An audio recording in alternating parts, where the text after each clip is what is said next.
All right, ladies and gentlemen, we are back. We are back. Thank you so much for jumping over here. I really enjoyed the OBS setup. I really did. I thought it looked cool. It was snazzy. And then, of course, it just decides it doesn't want to work. So OBS said, screw your nice layout. Yeah, OBS said, screw what you spent 30 minutes working on, you lazy bastard. We want you over here what you spent money on. Because I spent a fair amount of money to do the 1080p stuff over on here. But that's fine. That's all good. I know. Astro Josh here is like, take two. Yeah, I know. Take two, and we're back. I love StreamYard. I just really want to know what the hell that goddamn problem is. So, but I'll tell you this. So what I wanted to say, what I was wanting to get out before all the crap, and it might happen again, but still, was when I went looking over on Nerdrotic's stream last night, just to kind of see the layout that he used, because as much as I think he's an abhorrent piece of crap, I thought that it was kind of, I mean, like, the layouts on some of those people's things are pretty cool, and you want to kind of get inspiration wherever you can, right? So they were talking about they were talking about Lord of the Rings and everything else. Like how it's going woke and everything. Yeah, but really they're talking about like Marvel. And let me see if I can find that particular. Oh, I can't find the damn fuck. Like, it doesn't have the transcript. Okay. Unfortunately, but I think it was around like the 27-minute mark. So, is it a case where it's a broken clock being right for once, or is it like what is it? No. They're talking about like Loki, right? Ooh. Yeah. All right, let's hold on. I don't think it's a good talk though. No, I think, well, here, I'll bring it up and we'll check it out from like this, because it's one of those things where, Shiny here, $10. Thank you. It says, missed your last two streams and Dan is a weirdo. Well, I hope you've been watching the replays, because there are the replays. And Dan is definitely a weirdo, but it's one of those things where you very much, you kind of realize that, like, maybe he's not as much of a weirdo as everyone out there likes to peg him. That's the angle that I'm looking at it from, because it's like, I mean, and I'll just say this, look at like Andy Signore, like everyone thinks he's like a rapist, but like he's not. He's a piece of shit, sure. But is he a rapist? Yeah. The answer to that is no. That's fair. So it's like, you have to look at these things. Like, there's been so many false accusations that have been made and people that still run their mouth and that kind of crap. And it's so difficult for me to I can't jump on that bandwagon. I just can't do it. So it's like, that's understandable. Provide me with fact. Like, as much as I dislike Andy, and everyone knows I dislike Andy, I will always defend him on that topic, because it's not truthful. A rapist. Yeah. So it's like, you have to do that. Like, there's got to be some kind of like moral authority, some moral line. Especially, God forbid, if like you're wrong, like how it ruins a person's life and like forever changes them. Yeah, and that's pretty much that too. Also, I did see there was the $2 super chat from H Bards. Thank you, man. It says, thoughts on the Bruce Lee thing with Tarantino. We're gonna get to that here in a second, because that is kind of funny. I just want to watch this, because when we talk about the fandom menace, and it's like, Lord Slug there is saying, they go the masks off thing with Memology. Memology is also a piece of shit. All right, Memology is an outright piece of shit. Like, he used to make funny DSP videos, and I don't know what happened to him. Oh no, he on his channel, like, one of the music albums that was made about me, they wanted one guy in particular to have a line where they called me a pedophile. Right. But the guy who was producing the album, who, by the way, was producing an album that was all about defaming me. And he's a pastor at a church out of Salem, Oregon. I'm not kidding you. Right. I'm not kidding you. And I'm like, what is this crap, dude? This is another reason why I really hate fucking religion, like organized religion. It's like, dude, you're a pastor. You're an assistant pastor, and you're out there producing albums like, where you draw the line at calling someone a pedophile, not because you disagree with the statement, but because you're supposed to be all loving. Yeah, right. But like, but not because they disagree with the statement. It wasn't because of that. It was because they didn't want to open themselves up for litigious action, is what it was. But anyway, Memology put that guy's track on his channel where they had no problem calling me a pedophile. And so no, Memology can straight up, like, fuck that guy. That's the kind of shit that I don't deal with. I don't put up with that crap. Yeah. Speaking of scandal, by the way, heel versus babyface got suspended off Twitter. And I don't care. Like, you know what? No, but it was funny because he was going after like the She-Hulk thing with like the what was it, the Red Room thing with She-Hulk, and like made like some kind of Game of Thrones quote, and he got suspended, and like he's never coming back to Twitter. It's like sucks to suck. Yeah, I mean, like the thing with like the all men must die thing is kind of stupid. Like, I'll be honest with you, it's like the Volo Margolis, whatever it's called, Valhul Margolis. I can never pronounce it, but anyway, so this is it's going to be a little bit of this. Should be right around because they're talking about how like Loki is awful, which I'm sorry, the internet doesn't agree with anyone here. They're trying to pretend that the internet agrees with them, but they don't. Yeah, well, here's the thing. You see Lauren right there in the center? That's roaming millennial Lauren Chen. I know her personally. I've overheard her talk about race realism and not from the perspective of it's bad. So she's very much a race realist. Come on, yo. That's not good. But did I crap out again? No, I heard you. I'm just like, I just don't want, that's disappointing, about Lauren Chen? Yeah.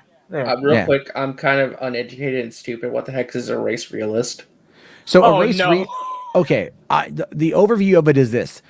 People who believe in race realism believe that your race indicates your IQ level. So you look, instead so it's like people who are from like parts of Africa that are maybe they don't have access to a lot of, to a lot of solid education. They don't get a lot of it growing up. To these people, those people are inadequate in an IQ department because of that, because of where they're born and where they're from. And their race indicates that they are not designed to have high concept ideas. It is a horrible thing, which is why, because I was at an event in 2018 called Kilroy, and it was the final night of the event, and I overheard Lauren with the organizers of MythCon having that conversation, and I was like, the fuck? What am I hearing? And it's like, and again, you look at the things that they say, and it's like, no, it's they've all gone masks off. They've all gone, and it's now very interesting. All of a sudden, that they are going mask off to a lot of the stuff. Like all of a sudden, they're like they have no issue taking that mask off and being fully transparent about some of these things. Yeah. Oh yeah. Brian Master down here says she works for Glenn Beck now. That is very true. And then McLeod here with the $2 super chat. Thank you. Says Chen must be a fan of Dave Rubin and Sam Harris. Definitely Dave Rubin because they work for Glenn Beck. So they both are for Glenn Beck. But yeah, see, that's the whole point though, is like, oh, we lost Anna for a moment. Device is not connected. Okay. So we'll keep it out there. We'll pop in to this. Just to give you, again, like an idea, this is what they were talking about last night. It was with the MCU before. They've done like rejoin. I need more coffee now. Yes. Ryan's trying to make a point. Ryan's trying to talk. The moment's gone, Ryan. The moment's gone. Ryan, I'm listening. All right. So when it comes to the MCU, one of the things they've done throughout its history is they've changed the way certain comic book story runs played out. They've taken a character but used a different character's backstory to like play the role for that. And I think we all gave them a pass because they didn't have so many of their characters. They didn't have the X-Men. They didn't have Fantastic Four. They didn't have certain villains. So they had to kind of work with what they had. You don't have that excuse anymore, but they're continuing to do it because I don't think they really care all that much about the source material. They've shown that over and over again. Well, they can't just drop it all at once. They're doing here, kind of with the Sylvie. Yeah, they can't, and they already had a plan in place before they even got those characters back. Yeah, and that's the thing. Like Ryan Kennel was like, they don't care about continuity. Like, bitch, what? Like I get it. You thin version of Ryan Johnson. Because that's what he looks like. Even picked up a Marvel comic book. I don't know, man. Like there's no greater person running the show for any of these things than Kevin Feige. The MCU has only had one major continuity error, and that's the dating of when Homecoming takes place. It doesn't make any sense, but whatever. That's one mistake, and you can hand wave that. It's understandable enough. Other than that, the MCU is one of the most fucking consistent pieces of media there is out there. There's so many callbacks, big and small, to what came before. It's consistent. They have a plan. It's one of the most organized things there are. What kind of criticism is this? It doesn't make any sense. But hold on though. They showed the Infinity Gems in the drawer. That means it was all for nothing, and they don't care anymore. They don't like their fans. Oh, I know. Never mind the sense. fact that gag was hysterical and I loved it. Made total sense. It was perfect. It shows you, I'm sorry, we've moved beyond that power level.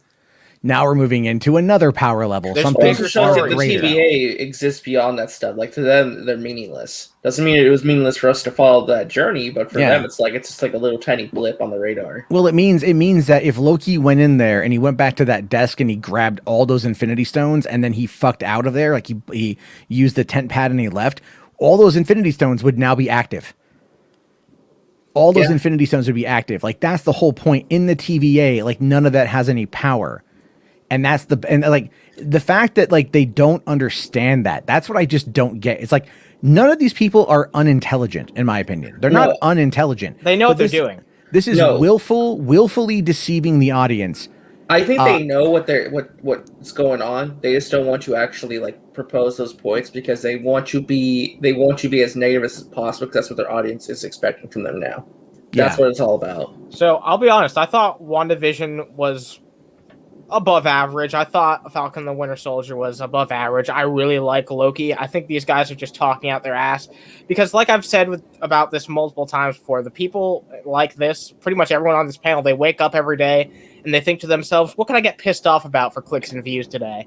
What's the 3 things that I can get pissed off about and upload as separate clips, on my channel today? I feel like even if they don't have something that they can get pissed off about, they find something they can force themselves to be pissed off about. And that's what we're seeing right here. Yeah. No.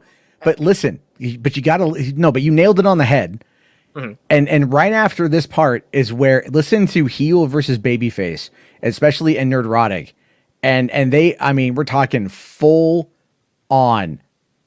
They pulled the mask off. Loki, what exactly is it? We've seen some of these things in the comics before, but I don't know what it's going to end up being. I got to say, I'm super excited. I'm super excited for X-Men. I'm super excited for Fantastic Listen Four. to this. Can't wait to see how badly they fuck that up. Oh, yeah. It's going to be glorious just to see the different directions that they're going to go. I was wondering where you're going with that. So excited. Yeah, I'm already house shopping Quarter Black. I'm already shopping. You're just like, well, this would be nice. I'll put this on the list. Fantastic. This is a $3 million estate. I see. Okay. Did you hear Fantastic will be Kevin redeemed. I think that's how it's Feige gonna go. Kevin Feige was asked directly about that in the last 48 hours, and he said it's going to be a while till we cast the Fantastic Four. Even he is trying to wait for this shit to blow over because he can see the Fantastic Four can't be all white, obviously. So it's going to have to be.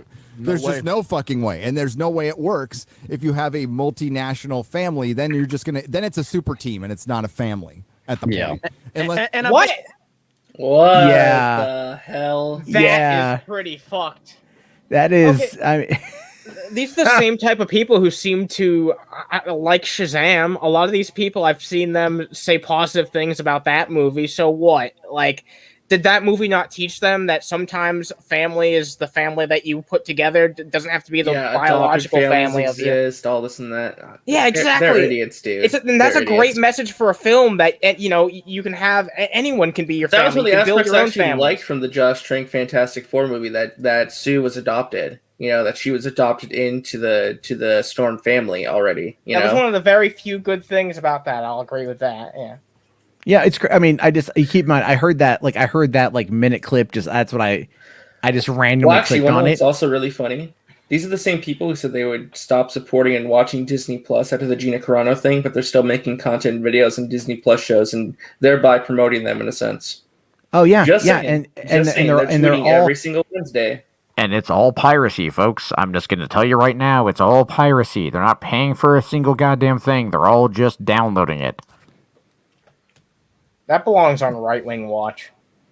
You know what? If you want, well, I'd say I will. I don't. Jared Holt isn't there anymore. I don't think these guys are going to be on YouTube for very much longer. I'll say well, that. I mean, like the thing with that is though, it's like, I mean, like again, they're you can tell that it doesn't even matter anymore. Like they don't even care. Yeah, so, they were talking about. Oh, I can't wait to start. Like, I can't wait to attack this, to bash on it, to shit on it. Oh, look at this! The house is $3 million. Like they know how much money they make by coming out and acting like absolute just shit heels in their own echo chamber. And it's like, I get it. Like, as far as that grift is concerned, I understand it. They But sold their soul to grift. you know what? It's maybe that's a fair way of looking at that. It's like when the fucking God, what was it? The Last Jedi came out. Like, I hated The Last Jedi. I was very vocal about my distaste of it. But I still, as soon as I saw the trailer for Solo, I was like, all right, I'm kind of getting into it. And then I still went and saw it day one, and I fucking loved it day one. And I flew to LA for Rise of Skywalker because I really wanted to see it, and like all that other shit. It's like, you can dislike one aspect of it, but still be a fan. These guys have weaponized hatred for views. And it's like, at this point, Doomcock, we know what Doomcock is. We know exactly what he is. But even the Commandant. Yeah, but even he is like still playing, he's still playing a long game, but I think even he is like looked at this and gone, yeah, I'm not even that fucked up. Because like I don't know, it's like you can just see the intensity going. It's like, like, and the bald fuck here, this bald fuck right here in the Hollywood squares of dipshits, as this Odin of OMB. He's a fucking Catholic teacher. He's a fucking Catholic teacher. I think he teaches at a Christian children's school. Yeah. Yeah. Well, so he's religious, and he's a pastor. Probably one of the biggest homophobic people I've ever met. And he's eating pizza on camera. Is he? Well, yeah, and he just looks like fucking a wannabe Rasputin on that one. Like, we're gonna see him pop up on the FBI's Most Wanted at some point. I'm sorry. Like, you look at him. I'm sorry, but he would be the kind of guy who would be there. Don't let this guy around anyone named Anastasia. That's all I'm saying. Yeah, basically, yeah. It's all like, whoa, man, whoa. What's your name, Anna? Whoa, run. Well, hey, don't say that. But no, Odin's a piece of fucking shit. You know what? And I don't mind saying that. And I've said it to him before too. But look at these; they're salivating over being as bad as they can. Now, the thing with Tolkien though, like, that's a weird situation too, because like the Tolkien was trending today on Twitter because the Tolkien Society was doing this like online conference, and it was about like the queerness of Lord of the Rings, predominantly referring to Merry and Pippin, trying to say that Merry and Pippin were queer. And it's like, okay, guys, come the fuck on. You know what I mean? Like, it's like you gotta like chill but that fuels these people. That fuels these people because they're using what is not canonically accurate, what is not part of canon, and this is exactly what happens. And because I can tell you, because I've being involved in the Gamergate stuff is a lot like that. It was looking at headlines and tweets and associating that as being like the be all end all of the situation. When in many instances, authors of these articles, they don't put the headlines themselves on there. Some kind of editorial, an editor does, or some kind of person does at the outlet, and they want to make them as clickbaity as possible to get the views because that's their fucking job. And then, like, some blue checkmark says something about like how Merry and Pippin were really the ones who were just, every time they weren't on screen in Lord of the Rings, they were just sucking each other off, Brokeback Mountain style. And it's like, for one, no, but two, like, you can't really disprove it because like we never saw it. So it's kind of like Schrodinger's cocksucker, right? And so it's just like this weird thing, but they try to hone into that crap. And it's like, I have no problem with representation, none whatsoever. More is necessary. But don't read into shit that's nearly 100 years old. And when like the author is as devoutly Christian as fucking J.R.R. Tolkien was. If you think that, what was it? The Lion, the Witch, and the Wardrobe, Chronicles of Narnia, like was completely, like not even subtle in the allegory that Aslan was Christ and that it was completely bathed in Christian fiction and mythology. I mean, Tolkien is the one who got C.S. Lewis to convert to Christianity. Yeah, they were very buddy and very open each other about their faith. So it's like, are you telling me that like a hardcore Christian in like the 1930s? Oh, yes. Yes, we are telling you that, Matt. No, it's just weird. Like, I was actually just curious. I browsed Nerdrotic's Twitter and I saw him complain. This is spoilers for episode 4 of Loki. Also, quick plug, go check out Matt and I's breakdown of that episode. Nerdrotic was like, I can't believe Loki was scared when he was holding the cut off android's head. This show is crap. I'm like, what the hell are you talking about, Nerdrotic? I don't know about you. Episode 4 had me on the edge of my seat the entire time, more than any piece of television I've seen in years. Definitely that there's been, more so television that's been, more dramatic, I suppose, in the past that I've seen. But for the first time in a long time, I was on the edge of my seat the entire fucking episode, being like, "What the fuck's gonna happen next?" It was a really, really great episode.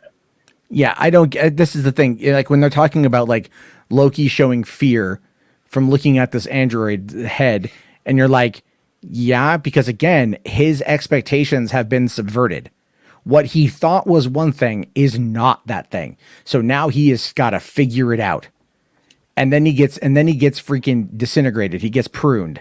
And now he's in like a weird other, whatever, like the pruning planet.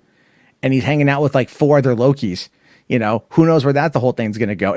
That's the whole point of this. The whole point of the show is it's meant to put the characters in situations where they don't have control. Yeah. And that's the thing is it's like, I remember. And now their narrative is that he's also not the lead character. That's not the Loki show. It's the Sylvie show. I'm like, what are you watching? I mean, if Sylvie's a Loki, then it's not even using that logic. It's not even wrong. But I don't think Sylvie's a Loki. I can see how someone might think that after watching episode 4 if they didn't see the mid-credit sequence. But, I mean, if you're going to make a video or stream talking about something, at least be informed enough. It's a fucking Marvel property. Like, watch for the fucking mid or end credit sequence. Jesus. I know, it's all crazy. Anyway, here, I do want to quickly get to some super chats because we have a few piled up. Simon here says, isn't the doctor that revealed the ramifications of concussion injuries from football and wrestling from Africa? Yeah, the CTE doctor was from Africa. So race realists blown the fuck out. Because according to them, it's just, that's a whole can of fucking worms. Jess here, great point that they are the Rush Limbaugh of the internet. That is very true. Talking about the fandom menace. H Bart's here, $5 says, I thought WandaVision was really good. Loki is great, and Falcon and Winter Soldier was just trash. It was the weakest.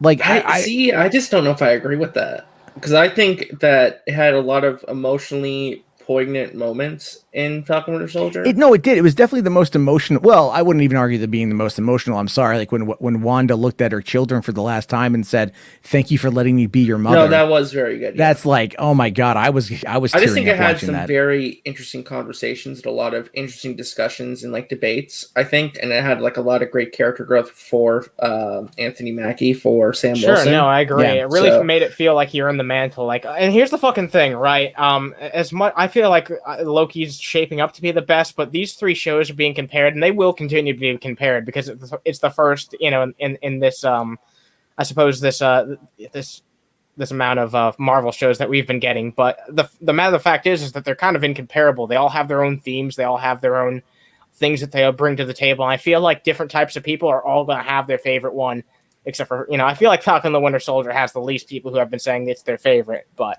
definitely has its fans, and I think that most people agree it's good. So Marvel definitely has something. Yeah, really I think with each show, at least in my opinion, I think it's gotten progressively better. It's building forward momentum. Yes. So I think, like I said, I've talked about Loki, plugging again for Matt's channel on those discussions we do. But I think it's probably gonna end up being my favorite of the Disney Plus shows so far. So yeah, I mean, well, I like. Look, the thing is, like, I feel like the villain of Falcon and the Winter Soldier, like that kind of fell flat a little bit. Yeah, that was the weakest part. Yeah.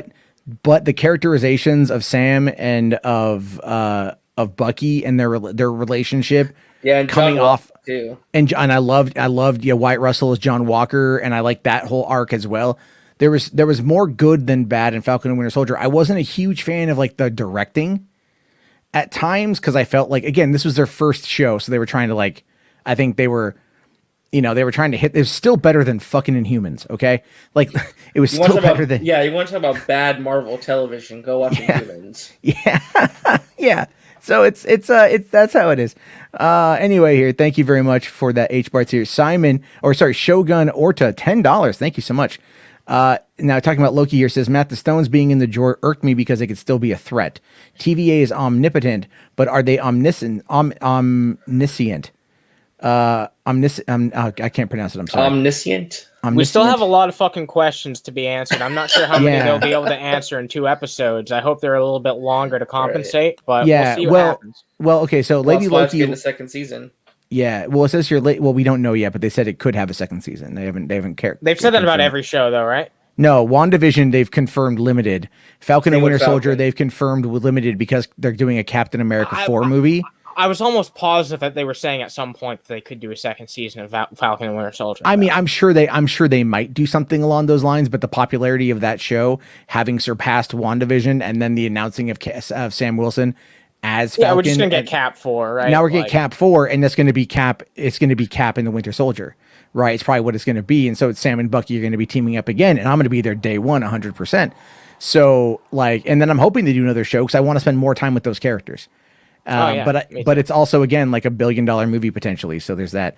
But with Shogun here saying, Lady Loki left with ease. How much harder to do that with the stones too? Well, see, you have to understand though. It's like in the TVA, they have no power there, so they're just paperweights. They don't mean anything. They also didn't expect Lady Loki to be able to get in and get out. So that's kind of like showing that there are some holes in their in their security. Because they've kind of gotten lazy and complacent, is the way I view it. But they're also at this point now corrupt. So we don't know necessarily how much corruption is there. And if everyone who's working at the TVA is a variant, that would mean everyone had their mind wiped and everyone is then reprogrammed to believe that they were created by the Timekeepers in order to work at the TVA. So they would never question their existence and they would never question taking any of that and leaving. So it's kind of like you have to look at it a little bit as being like the bigger, the bigger thing, right? So there's that. But also here, I do want to point out, DC makes a great comment here. The only one I could see being race bended talking about Fantastic Four is Reed Richards, because Kang is a distant relative of Reed Richards in the MCU, and Jonathan Majors is Kang. Yes, I can definitely see that being something they do. I mean, ultimately, again, we've had 3 incarnations of the Fantastic Four that have all been pretty terrible. So I trust Marvel because I know Kevin Feige is like determined to get that property right finally. Like it's very hard to screw up the Fantastic Four. Just cast good actors regardless of skin color, Yeah. But I mean, I'll tell you this though, like my perfect fan casting, and this is going to sound so stupid, I'm going to get made fun of for this. For The Thing, just bring back Michael Chiklis. Like I loved him as the Thing so much as Ben Grimm. I kind of want Liev Schreiber. He would be good too. What about John C. McGinley? That might be a bit too on the nose. Well, the thing he is was that also Ben he was Grimm also is in Guardians. Yeah, the thing about Ben Grimm that people often forget is that he's one of Marvel's most famous Jewish characters, and like him being Jewish is actually important to the character. Okay, so that's why I said Liev Schreiber, because I believe he's a Jewish actor. Okay. And he's done voice acting stuff before too. He was actually Kingpin in Into the Spider-Verse. So. Oh yeah, that's true. He was, and he played Sabretooth. Yeah, yep. So he's done that before. Now You Do Suck Here says the hobbits are totally gay, and that's cool. They're getting it on in the Shire. Now Sam here makes an interesting comment here. He says, "I do think Doomcock is a genuine fan of pop culture. He's just got stuck in his Phantom Menace rumor mill thing and can't back out of it." Okay, Sam. I kind of see what you're saying with that, but I disagree. Only because there's a difference between being a fan and there's and then like speculating on things. But what he does is he maliciously and willfully, repeatedly puts out false information and makes claims that have never come true, not once. And he takes victory on things that have nothing to do with what he's talking about. And that's the whole notion, is that like he is just like, sure, I'm sure he watches this stuff. I'm sure he enjoys watching this stuff. But his bread and butter right now is literally lying to you. You know what I mean? Like, I don't care his if literal motive is like, stay angry, my friends. Yeah, stay angry, my friends, and check me out on my BitChute channel, The Commandant. It's Culture War Plus. Anyway, I'm just saying it's like that, when a person, when their primary function is to lie to you and to keep you angry and ill-informed and ill-educated and ignorant, can you really say that they're a fan? You know what I mean? Like, look at what we just saw in the Phantom Menace there. They're like, I can't wait for these shows to come out because I can buy a $3 million fucking house with how I'm going to shit on them. Even though they're willfully overlooking actual plot beats in the show that explain what's going on. No, they're ignorant. No, it's willful ignorance, and it's malicious ignorance. And that is what they do. That is exactly what they do. And there's a reason why, like, I'll go at them all day long. I just can't imagine building a lifestyle and like a career. The money every is day. too fucking good. But the money I'm is saying, too like, good. Waking up every single day wanting to be like this angry and negative person all the time about everything you watch and consume, like that was me a couple years ago. That was me back in 2016. I'm not kidding you. Like, I'm not even kidding you. And towards the end of 2016, I was pulling in between $300 and $500 a day. Was that because of the Ghostbusters stuff, or no? What? That was after Ghostbusters. Ghostbusters came out July 2016. Oh, okay. Now, and the Ghostbusters thing is like, I still went in there hoping it was good, and I still went to go see it at the preview showing of it because I wanted to see it, even though I had spent a lot of time criticizing the film because they kept doing new things that were validly criticizable. This isn't like, let me cherry pick one little thing. This was like the head of the studio coming out and attacking the fan base. There is a massive, like, if Kevin Feige came out and started attacking the general fan base for some of this crap, yeah, I would speak out against Kevin Feige because that's wrong. That's what Tom Rothman did at Sony for Ghostbusters. Like, it wasn't just, I never Paul Feig too. Yeah, I never criticized the movie as being a female reboot of Ghostbusters. I never did. I never cared about that. I like Melissa McCarthy. I like Kristen Wiig. I like Kate McKinnon. Leslie Jones, take her or leave her. Sometimes she's funny, sometimes she's not. But I 3/4 of the cast I like, and the director I genuinely tend to enjoy most of what Paul Feig does. But the thing is like, you can tell that that was a bad movie, and they started attacking the fans as a deflection. And that's the thing. So when that happens, yeah, that's a valid thing to call out because that's bullshit. This is not that situation. This is a group of people who have weaponized pop culture to the point of where everything has to be negative because that's the only way they're going to be able to keep themselves making money. And then the more they keep going off about how, oh, well, Fantastic Four won't be a white guy or won't cast white people in it, is like, dude, now you're getting dangerously close to, like, hitting that trigger that's going to get you busted and booted off of YouTube. But see, then they're going to use that as a way to crowdfund. The best thing for Jeremy, Geeks and Gamers, right now is to get yeeted off of YouTube, right? The best thing for him financially would for him to get yeeted, because then he could push all of that into the memberships for his channel or for his website, the $10 a month. So that could be a sustainable income. That's like a different platform. Yeah, that's going to a different platform, right? And that's all these guys would do is they'd go to BitChute or they'd go to Odyssey or they'd go to a different platform. But what they wouldn't have access to is the potential 2 billion monthly active users on YouTube that seek out that are on the platform. That they can convert. Yeah, that's a lot of what it boils down to. And so anyway, I'm just saying it's like, there's that. Anyway, hold on here. McLeod here says, there's part of me that wonders if one or two of these bastards took part in the January 6th insurrection. Odin would be one of them. Odin probably, yeah, I would love to go. What are your thoughts on January 6th, Odin? He has a political channel. You can go check it out. Oh, I'm pretty sure I could. Nerdrotic, maybe. No, he's in California, more or less. Okay. So, anyway, I'm just making sure I got this from here. Okay. All right, hold on. Going back to the Lord of the Rings thing, just a random, very intelligent Drake says, well, you could read queerness into Merry and Pippin, but because it's never confirmed, that's up to the reader. If they want to see that in those characters, that's okay. Just don't claim it's canon. Yeah, I mean, it's like Mark Hamill saying, if you think Luke Skywalker is gay, then he's gay to you, and that's fine.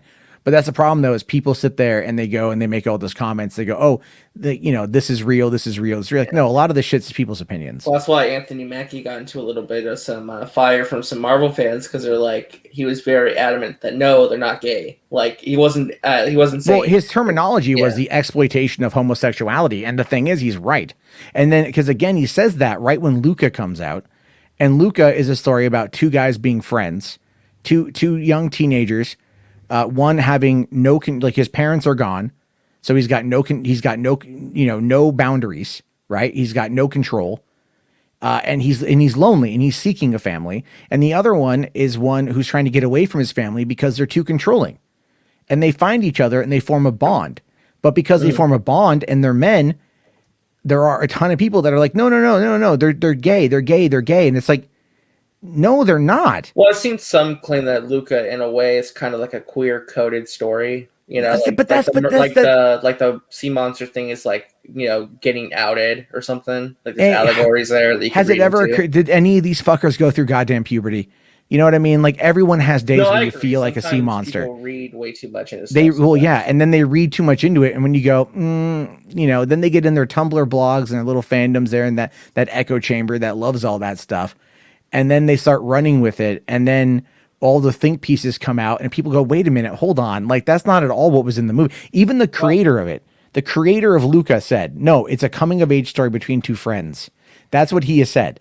Like the creator has said, no, they're not gay. And then people are like, no, that's just homophobic. I think the reason why a lot of people might look at it that way is because there is quite a lot of media which is meant to be interpreted in multiple ways. That is the great thing about artistic expression in general, is that it can be interpreted many ways. Obviously, there is the creator's intention, which does matter.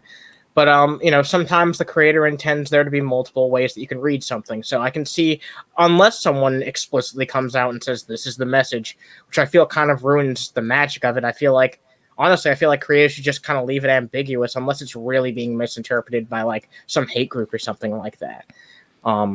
Just let people believe what they want to believe for the most part, unless they're like forcing other people to feel that way. But there's other ways to like rebuke that and defeat that. Just attack the way that they're attacking other people for not letting them have their own like perspective on it. You know what I mean? I have no problem if people want to think that, but it's like, again, just don't, it's not canon. So like, just don't act like it's canon. You know, that's where it's like, you know, that's kind of where it's like, I think my frustration with it is like, just make your own shit. You know what I mean? Like, yeah, well, I think maybe the reason why so many people read into gay allegories or queer coded stories. Well, there was like the Hays Code from back in the day, and then that's a big factor of it as well.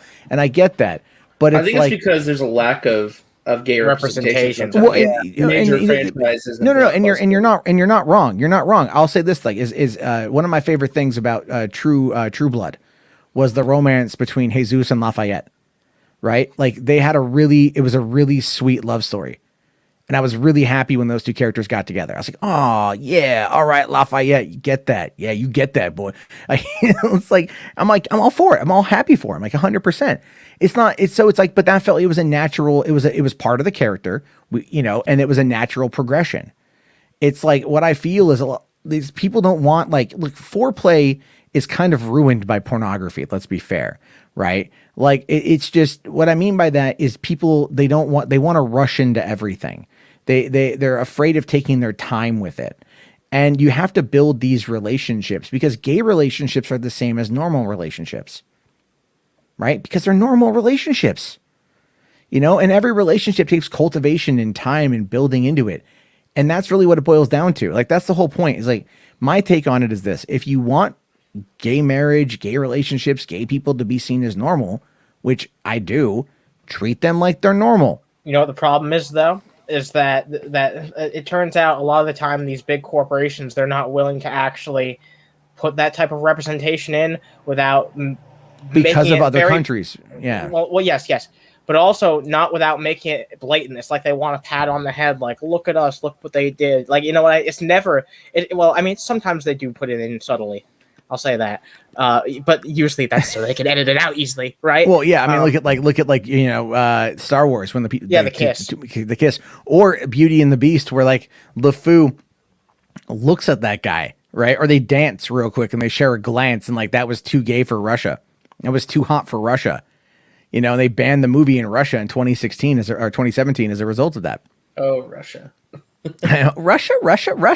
Although, you know? Ironically enough, in my opinion, doing those types of things where you don't put a huge emphasis on it, I do kind of feel like that's some of the best stuff that you can do. Well, because it treats it like it's normal and no one's going to question it. And it's eventually, I feel like eventually, like, you know, if those things become more accepted over time, these other fucking countries will hopefully become more open-minded as well. Yeah, well, we could only hope that it would happen, but until Saudi Arabians stop throwing gay people off rooftops. Well, you know, some countries have more hope than others. Yeah, I know. So let's continue to sell the Saudis guns. it's a whole other topic. But I will say this, though. Oh, God. Fucking damn it. I had a point. Now I lost it. I'm sorry. No. It's okay. It was a good point. It will come back. Damn it. Oh, it was such a great point. It was a really good. It was what we were just talking about before, the gay thing. Oh no, I lost it. I totally lost it. I totally fucking. I was gonna say I totally lost what it was. It might come back to me here in a second. But let me just kind of go back because we got like a lot of super chats to get through. H Bart's here, $5, man. Says no problem with Sebastian or Mackie, but the show felt drawn out and boring, and I loved it on the first watch through. With Falcon and Winter Soldier, yeah, I think it's one that I don't feel the stakes kept increasing all the way through. I thought like the villain Loki was very weak, honestly. The villain was very, like because they tried to like make her sympathetic in the end, and you're like, Well, it's also because they changed a lot of that villain stuff due to COVID, because there actually was going to be like a virus plot line with like I like, remember hearing using, that. like, a bioweapon that they cut out. There's lots of that ended up. You know what that reminds me of? They got cut. You know what that reminds me of? How like in the early 2000s there was a bunch of 9/11 stuff. Like I mean there was a bunch of because of 9/11 a bunch of Twin Towers stuff was censored from movies and video games, like Spider-Man and shit like that. No, I don't know if this is true, but there's a conspiracy theory because you guys remember that original Spider-Man trailer where it's like I've heard this bank robbers and putting the helicopter. Yeah, I saw that in theaters. Yeah, some people speculate that scene there was going to be a version of that in the movie that would be like Spider-Man's first big introduction into the Instead, the film. it's a really awkward transition with a bunch of newspapers. Yeah, and like characters talking about Spider-Man. Wow, I mean, it was a great teaser. It's a great teaser, and you can find it on YouTube, by the way. It's one of the best teaser trailers ever. Yeah, it's just like because it was like so like I remember when I saw it, like what is this, and then you see like the helicopter stuck in the web, and then like you're like man. Spider-Man. Yeah, that was great. I think I honestly think that type of shit is like really fucked up. I feel like it should like real life events shouldn't be able to influence the creative process in that way, unless unless it's something like COVID, like in the sense that people had to like change how they were working. I get that, but I mean like just because of cultural sensitivity, what now we can't have a virus storyline in a fucking show? If anything, that would make it more relatable. What's wrong with that? What, people are going to get offended? No, they're not. Well, I don't think virus storylines are off the table forever. I think it would have been bad timing. Well, it's the same reason they're kind of late to be making COVID movies. Yeah, I mean, and to be fair, the virus storylines are kind of overplayed anyway. But what's really funny is they're actually filming the Division movie right now. Or how are they gonna handle that? Well, yeah, it's like the whole thing is about like Black Friday and like tainted money in New York, right? So like, whoopsie, virus. But I'll tell you this though, when it came to 9/11, there was a Schwarzenegger movie that was coming out called Collateral Damage, and they pushed it from September or like early October 2001 to January or something like that 2002. And because it was like about a bomb going off in I think DC or something. That killed Schwarzenegger's wife and son, and so then he decides to track down the terrorist by because his family is classified as collateral damage, and so he then like sneaks into the country, sneaks into South America to go and take this guy out. But there's a great line when he's like talking to somebody and they tell him, he talked to like the feds or whatever, and they say that and we lost him again. Yeah. I honestly never heard of Collateral Damage, actually. I need to check it out. I should wait. I'm not sure. Is it still there? Am I back? Now you're back. Okay. You want collateral damage? I'll give you fucking collateral damage. And he like tosses a fucking table and shit. It's a good movie. It's a solid Schwarzenegger movie. It's a very solid one. Solid flick. Solid movie. It's not like a racer, but no, it's good. Anyway, H Bart's here at $5, man. Thank you. He says Falcon Winter Soldier was missing the Russos directing. It felt like they tried too much, but it failed. Fat and WS. Yeah, fat was Falcon. That's they maybe need. You know what though? I think what's interesting actually that all of the directors. Or no, my bad. I was gonna say all the directors, but WandaVision was directed by a guy. The last two Disney Plus has been directed by women actually. And Carrie Scogan, I think, is the one who did Falcon Winter Soldier. I could be wrong on that. Yeah. I wouldn't be surprised they reached out to her to direct Captain America 4, but we'll see. I honestly, God, hope not, to be fair. I didn't think her directing was that good. Now they tried doing the Winter Soldier Russo brothers stuff. They felt like it was trying too hard to like capture that style. And it's like, I mean, they should have gotten like the produce, like at least a cinematographer. Why not just get the fucking Russos to do it? Because the Russos want to break. Yeah, the Russos they need a break. And the thing is, you can tell like after Cherry kind of crashed and burned on Apple TV, that they're probably coming back to Marvel because they've been tweeting a lot about Disney recently. They've been tweeting a lot about like going to like they were at Walt Disneyland for like the opening of Avengers Campus. Then they were in like New York at another like Marvel thing they're doing over there. So they're promoting Marvel a lot on their Twitter, and you're like, okay, you guys are back in it. Like you guys are already probably prepping Secret Wars. If you want I have a feeling they're the ones that are gonna like do Secret Wars. Yeah, I think that they could probably be. I think what they'll do maybe so they'll be in charge of the Avengers movies going forward.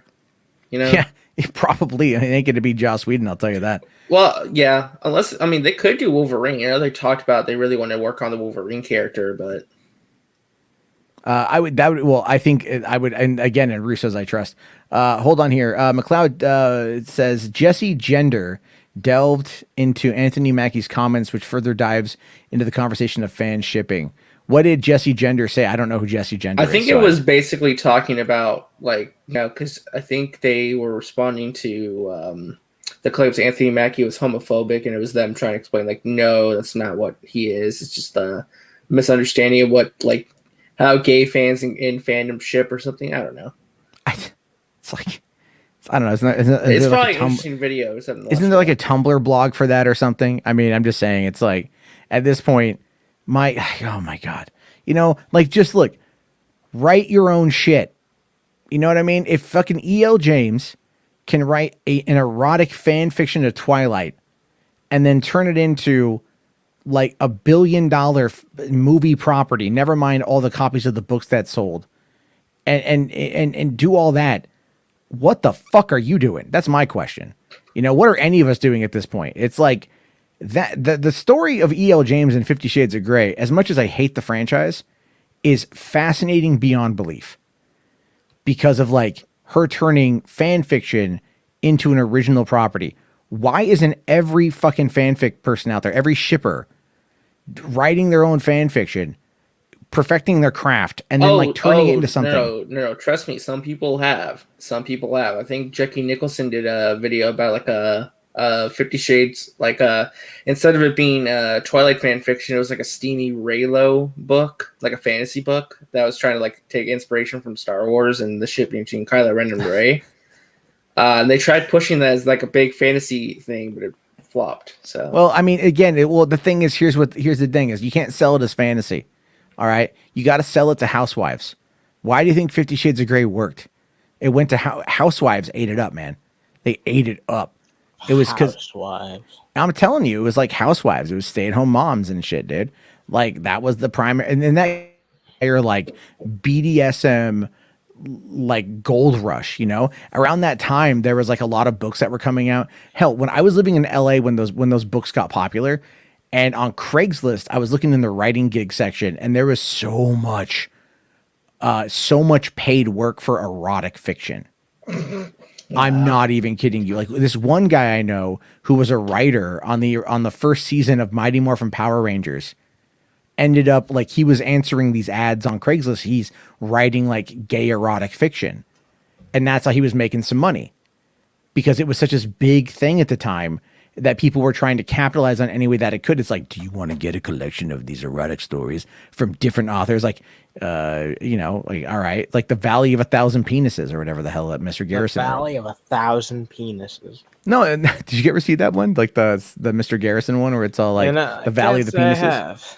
And his whole body was just surrounded by penises, and penises came out of everywhere, like 100 flopping penises, just smacking him in the face. Damn. Like, Mr. Garrison, you know, your book, your book has a lot of penis references to penises in it. I know it doesn't. It's literally called the Valley of the Penises. It's like I'm paraphrasing, but goddamn, that quote's fucking funny. Okay, let's see here. Talking about China. H. Bart's here says, until China gets rid of Winnie the Pooh party, then gays won't be accepted there, sadly. Yeah, well, the Winnie the Pooh party's there for a while, you know. Wait, is there actually a Winnie the Pooh political party? No, so Xi Jinping has outlawed. I mean this. I know he's outlawed Winnie the Pooh. I just meant like, is there a political party? Because he's outlawed Winnie the Pooh because people said he looks like Winnie the Pooh and he got butthurt. You know, like so now everyone says it. Yeah, now everyone says it, right? And so to me, that's really fucking funny. All right, here, real quick here. Simon here, $10, man. Thank you so much. Says Alfredo E. Waddle was one of the first Black Canadian physicians. He is great the great granddaughter of his great granddaughter is Ronda Rousey. Don't get the hoopla over Kang and Reed Richards being distantly related. I don't know. That was something that was said. It's like I get it. I don't know what they're gonna do. I don't know what's gonna happen with any of that kind of stuff. I feel like what we're gonna get is whatever they feel is the best for it. You know. I mean, it can't be any worse than what we got before. I mean, there's just no way. So at least that's positive. I mean, again, like the Tim Story movies, I actually like. They're fun. They're stupid, but they're fucking fun. Okay, like Fantastic Four and Rise of Silver Surfer were fun. They weren't the best movies, but they did their job. They were entertaining enough, and they should have kept that going. But instead, it was let's do the. Yes, they should. Yes, they should have. Yes, they should have. Turned Galactus into a giant cloud, man, and they ruined Doctor Doom. Well, they kept bringing him back, but you got to admit though, Julian McNichols was pretty good as Doctor Doom. Better than what? Wasn't Oscar Isaac? Didn't he play him in fucking Fan Four Stick? No, Toby Kebbell. Yes, Toby Kebbell. In Fan Four Stick? Yeah, Toby Kebbell. Was Oscar Isaac in that? No, he played Apocalypse in Age of Apocalypse. Right. Well, because Fan Four Stick was 2015. Okay. We've never gotten anything close to even a passable. We've never gotten 1/10 of what Doctor Doom should be in either of those fucking castings. Well, I mean, that's the thing is a lot of people are hoping that Doctor Doom is going to be the next big bad. And I think right now it's Kang. I think they're going to set the seeds for Doctor Doom and like the next phase. Well, and that makes a lot of sense. Like because I mean the thing is like that was the thing too in that clip with Kendall not understanding is like they've got so many they're just going to keep shipping these characters together, and it's like now they've got everything, now they've got access to it, but these shows take time to create. We haven't even gotten anything yet involving the X-Men or Fantastic Four.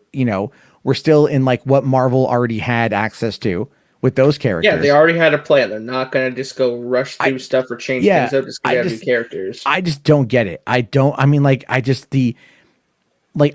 just want to like smack them all with a fucking newspaper and go, stop it. Like you're smarter than this, but and maybe they're not. Maybe I'm giving them too much credit. Maybe maybe I'm like looking at this and I'm thinking, no, like they know it's a grift, or maybe they just don't know it's a grift and they're literally just that stupid. Maybe. I don't know. Real quick here, Mo Moon, $2. Thank you, man. Says Marvel the gold standard? Someone is smoking crack. But just a random, very intelligent Drake here says, Mo, you're the one smoking crack. Marvel is the only interconnected franchise that's been immensely successful and ongoing. Yeah, gee, I wonder why. Yeah. I mean, success doesn't mean quality, but I will say the MCU has both. Yeah, it's been very funny actually because I've constantly had these debates about how a lot sorry, go ahead. Oh, sorry, I was wrong. It was Julian McMahon. Thank you. I said McNichols. My sorry. Matt, are you drunk? Are you drunk? My sorry. What the fuck? No, I'm not drunk. I'm not drunk. You're the drunken Matt. Oh man, I wish. No, I was just saying that because we had this conversation last night in the Poindexter Lounge. We got into another Endgame debate, which is interesting. But it's like I don't know. It's like some people think that like Marvel, I don't know. I have an issue when people say that like Marvel fans just eat anything up that's presented to them. It's like, trust me, Marvel fans bitch a lot. Okay, like they bitch a lot, and it's not only that. It's like I think Endgame was far from perfect. No, of course it wasn't perfect. I won't say that, but I think I don't know. I think sometimes people like think that like I don't know. It's a complicated issue, I guess. At the end of the day, like for me, it's just like Marvel isn't perfect, but the reason people like them and they still trust them isn't because they just gobble up whatever they give them. It's because they have an emotional connection to it, and they've earned that trust. It's because it's family. Yes, it's all about family. It's all about family. I'm just gonna say family. No, it's true. It's true. But that's kind of the whole point, right? That's kind of the whole issue when you think about the MCU as a whole. They've been consistent and they've kept with it. If they make a mistake, you know what they do? They keep moving forward. They might find a way to retcon that mistake or slightly alter something down the road that makes it maybe a bit better. But they learn from their errors. Whereas DC is like, oh my God, we stubbed a toe, burn it all down. Pretty much, yeah. And that ends up being the big key issue here. So Marvel has more than earned the trust and loyalty of the fan base. And at this point, the people that are coming out and just trying to argue that it's all shit and terrible and god awful while making cracks about buying a $3 million house shows you exactly what they're in for. It shows you how just not only like completely like dishonest they are, intellectually dishonest that they are profiting off of outright manufacturing drama to keep you angry and ignorant. And I'm sorry, like that to me is just like, that is some purely evil shit. Yeah. It's dirty. It's just wrong. It's just fucking wrong. I just don't get how people can support that. And it makes me wonder, like, this might be just like a huge tangent, but maybe in a way people are supporting these people because they want to feel like they belong somewhere, you know? Yeah. Yeah. Right here. Marvel, welcome to Marvel Garden. When you hear your family. Yeah, that's great.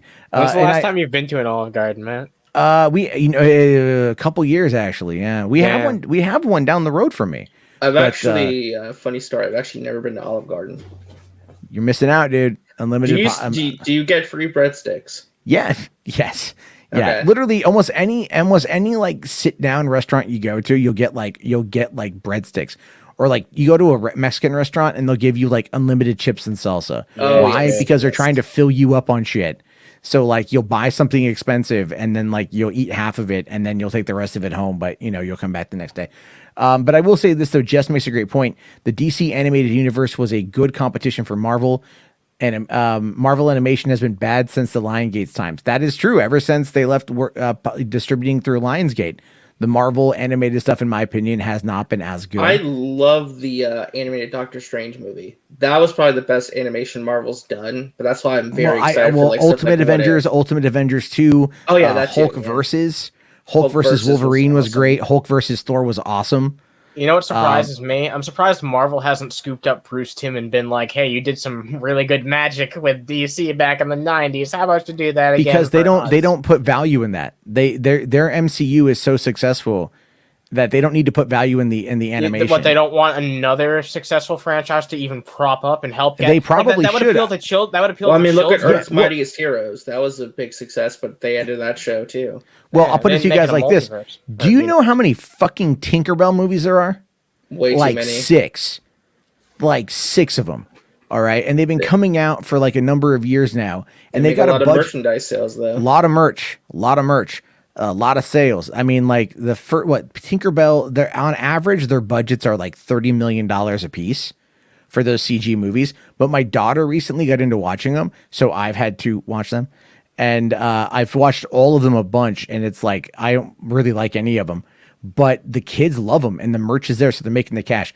They should do like what people want. What people really want is like darker Marvel content, like the Marvel Netflix shows.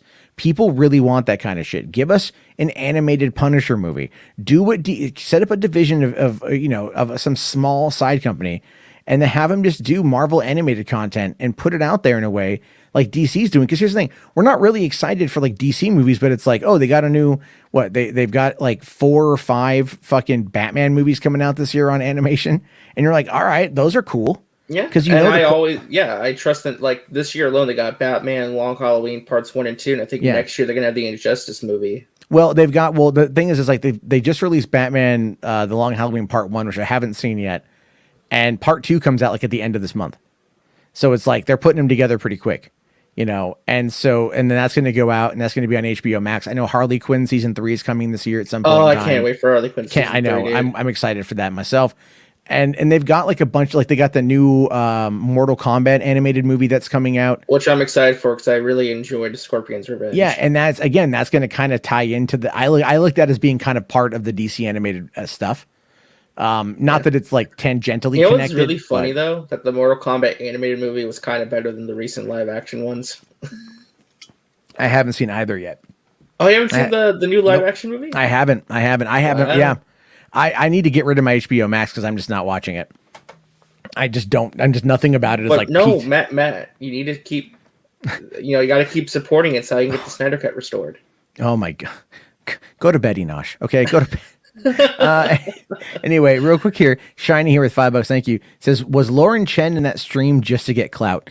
No, Lauren Chen was on that stream because she started a new pop culture channel where she criticizes like the woke Hollywood, and so she is like leveraging out she's basically trying to recruit in my opinion. Basically, yeah. She's So trying to branch out. Yeah, she's branching into pop culture like, hi, are you a Doomcock fan? Do you like Nazis? I'm Lauren Chen. Let's talk about movies and feminism.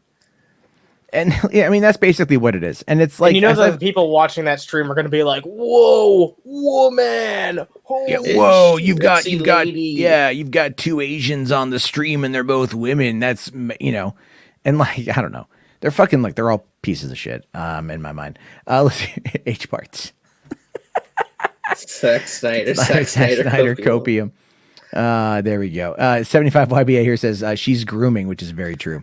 I was going to mention, speaking of animation, did you guys check out that Anime Expo panel for Star Wars Visions? No. I saw the clip. We'll run it real quick because again, these streams don't get like, I had a lot of fun last night watching the trailers. We had a lot of fun last night watching trailers. And yeah. I'll just say this, I could not be more excited. I think everything like they were talking about during that panel in terms of each individual short sounds absolutely amazing. They got some amazing talent behind it too. They got Studio Trigger, Production IG. I think they got the people who worked on the Batman Ninja movie as well. Okay. Oh god, I hated. Oh no, Batman Ninja was okay. What was I thinking of? Batman Gotham Knight was terrible. Yeah, no, it's not Gotham Knight. Yeah, it was Gotham Knight was so bad though. Like, I don't get why people defend that vignette thing. Like, because here's the thing. Like, the Animatrix, I think, did a good job with that. The Animatrix did a good job with that. And then you get to was it Batman Gotham Knight was just not good, and then Halo Legends. I bought that day one at full price on Blu-ray. I watched it one time and I went, this is garbage, and I just never went back to it again. And I'm a huge Halo fan, and that really kind of hurt. Remember the Batman comic book whose entire campaign was to get people angry on the internet with the title? Oh, Batman White Knight. Yeah. Oh yeah, You know what, yeah. That's And that was a good story. That was a good it's story. An amazing. Yeah, Batman but story. their marketing campaign was to piss people off on the internet. Clearly, Yeah, and it worked. But you know what? It got people to read it. That's fair. Yeah. H Parts here says, talk about Zach now. No. And hold on here. Okay, Mo, hold on here, dude. Okay, listen. Lauren Chen has got my friend wrapped around her little wonton finger. All right, look, you could say little finger, but that's a little bit. Come on, dude. Come on. Oh, come on. Yeah. Come on. That's a bit. Dude. Yeah, you don't need it. I mean, criticize her for her opinions, not. No, hold on. Do I think Lauren Chen is a Nazi? I don't think Lauren Chen is a Nazi. I think she supports Nazi ideals at times, and because I've heard her fucking say it. So in person. At an event when she thought no one was listening and they're talking about race realism. I've heard it. So there's a difference there. I'm not like some guy that's like, oh, I just don't like her. No, I've met her. She's a nice person. She's very nice. But she clearly is a race realist, and she clearly has very abhorrent ideals, and she espouses them with the way she covers shit online. So you know what? That's kind of what it boils down to, in my opinion. Hold on here. Rational Skeptic here, $5. Thank you. Says, let's not sell hopium. MCU can get bad at any time. No, of course it does. And people call it out. That's the thing. I literally just said people like Marvel fans do complain. They don't just eat everything up. I mean, I think there's going to be some stuff from Black Widow, from what I know about the movie, that people probably will not like. And there'll be a lot of feverish debate and discussion. Yeah. Look at the Mandarin thing in Iron Man 3. Fans are openly honest about how they felt about that. I liked it. I'm one of the few that dug the hell out of that twist. I thought it was so funny because it set up a villain that I liked, and it set up with an actor that I liked, and then they totally pulled the rug out from underneath you, and it was funny. But now then Guy Pearce going I'm the Mandarin is yeah, okay, whatever, buddy. But at least now we are getting the real Mandarin. Yes. So it's you know what, they get there eventually. But I think just a random, very intelligent Drake has probably the hottest take of the night. The Killing Joke was fine. Aspects of it I think are handled very good, but a lot of it was handled very badly as well. The only thing about that I didn't care for was the song. I hated the song, but I love. Oh, really? But that was from the comic. But I didn't care for it. I didn't care for the song. The only thing I didn't care for was the film. People look. The thing is, people bashing on Batwoman or Batgirl and Batman having sex is like, It's horrible. no, it's not horrible. It makes perfect sense. It was awkward. It wasn't, dude. But like, it's practically the whole point. that. It was meant to be awkward. It was meant to be a lapse in judgment. It was meant to be that. Like, there's so much context to like why she did what she did, why he did what he did, and then what happened next as a result. Right? Like I don't want to get into the whole thing right now because I need to go back and watch it again, but I can take notes. I can take notes on it. But the idea essentially is this. Batman was worried that Batgirl was going to like become obsessed. Like he's obsessed with the Joker or the Joker's obsessed with him because the way that the villain was at the part, like when the villain was hiring redhead hookers and had them put on like a cut up pillowcase to look like her because that was his level of obsession. And then Batman, so Barbara was dealing with her Joker, her kind of like that. And then she was also trying to find herself, which then it's like she needs to take her power back. And in many ways, sex is a way to reclaim your power. And so she jumped on Batman, and Batman did it because like, fuck it, why not? But then afterward, it's like, ooh, shouldn't have done that. And that's what prompted him to go to Arkham, to go to the Joker and go like, what the fuck are we doing? Like, what are we doing? Because he had to have his own mistake moment to realize like they're in that same downward spiral. Like either I'll kill you or you'll kill me. And that's what it is. Like, what are we doing? That was why the first 45 minutes of The Killing Joke were so fucking important. They set up the story of The Killing Joke. If for people who don't know the history of Batman and Joker, I can see why they don't like it. But for setting up that specific instance and using Barbara as the catalyst to get there, I thought was excellent. I feel like that definitely could have been executed better, though. Look, everything could be executed better to some extent, right? Sure, but it's like still, but the general idea makes perfect sense. And it was handled well enough to convey the effort. But I think people just freaked out at Batman fucking is what I really think it boiled down to. I think it really boiled down to that. Like Batman he can eat pussy, but he can't fuck. He can eat pussy, but he can't. We spent 2 weeks talking about Batman eating clam. You know what I mean? But it's like, no, but he dives after, a redhead fur burger, and you're just like, that's a problem. Fur burger. I'm just saying. You're just saying. I'm just saying here. All right. And then hold on. H Marz here says, I'm crying. No Zach Talk Mac. Just kidding. LOL. Just being a Snyder cultist. Nah, dude, I love Zack Snyder. I want to see what he's doing next, but it's like I'm kind of glad that the Snyder Cut talk has kind of like started to die down. It only took a few months. Although we'll have to wait is there really a Snyder cult? We went from Snyder to Schneider. Yeah, we did. I saw that one. Yeah. Hold on. Kira here says the Killing Joke with Bat's doing the dirty with Barbara. I just think it was ridiculous, and they had a subplot filler that had nothing to do with the original story. The original story starts with Batman going to Arkham to question his entire relationship with the Joker. They needed something to get that set up. Then have like a flashback stuff to previous animated movies or something. Or no, because that's recreate stuff. No. That would then they would say they're recycling stuff. That's not recycling stuff. It's history. But it's like, but the whole idea was about putting Batman in the position to question it, having just their back and forth. What would be the catalyst for him to ask that question? How? Because otherwise, he's too close to it. He's just too close to it. So now that he took a step back and he saw it through the perspective of his protege and what she was going through and her obsession, which is in part his obsession, it just, everything that was going on with it just makes sense. Like, that's why he's going to have that kind of crisis of faith, And then, of course, Joker gets out and does all the fucked up shit that Joker does, and it's awesome. Yeah. I like the Killing Joke. I think it was good. Anyway, okay, McLeod here, $5 says there are such a thing as POC Nazis. Oh yeah, persons of color Nazis. See Candace Owens talking up Hitler in the positive, and she's black. God, Candace Owens is the best Candace Owens clip of all time is Dave Chappelle roasting her in that one. Candace Owens, special. She's a nasty bitch.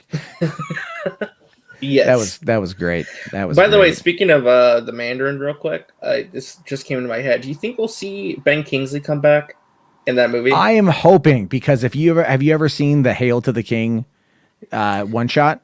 Yes. It's been a while though.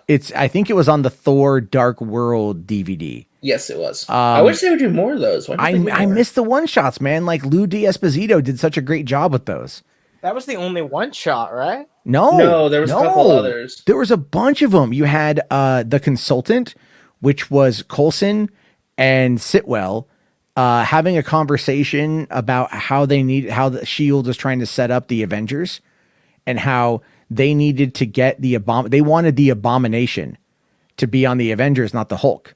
And they wanted to get General Ross to they wanted Hulk, but like Fury and General Ross wanted Abomination. They wanted Emil Blonsky, but they needed to tank the deal.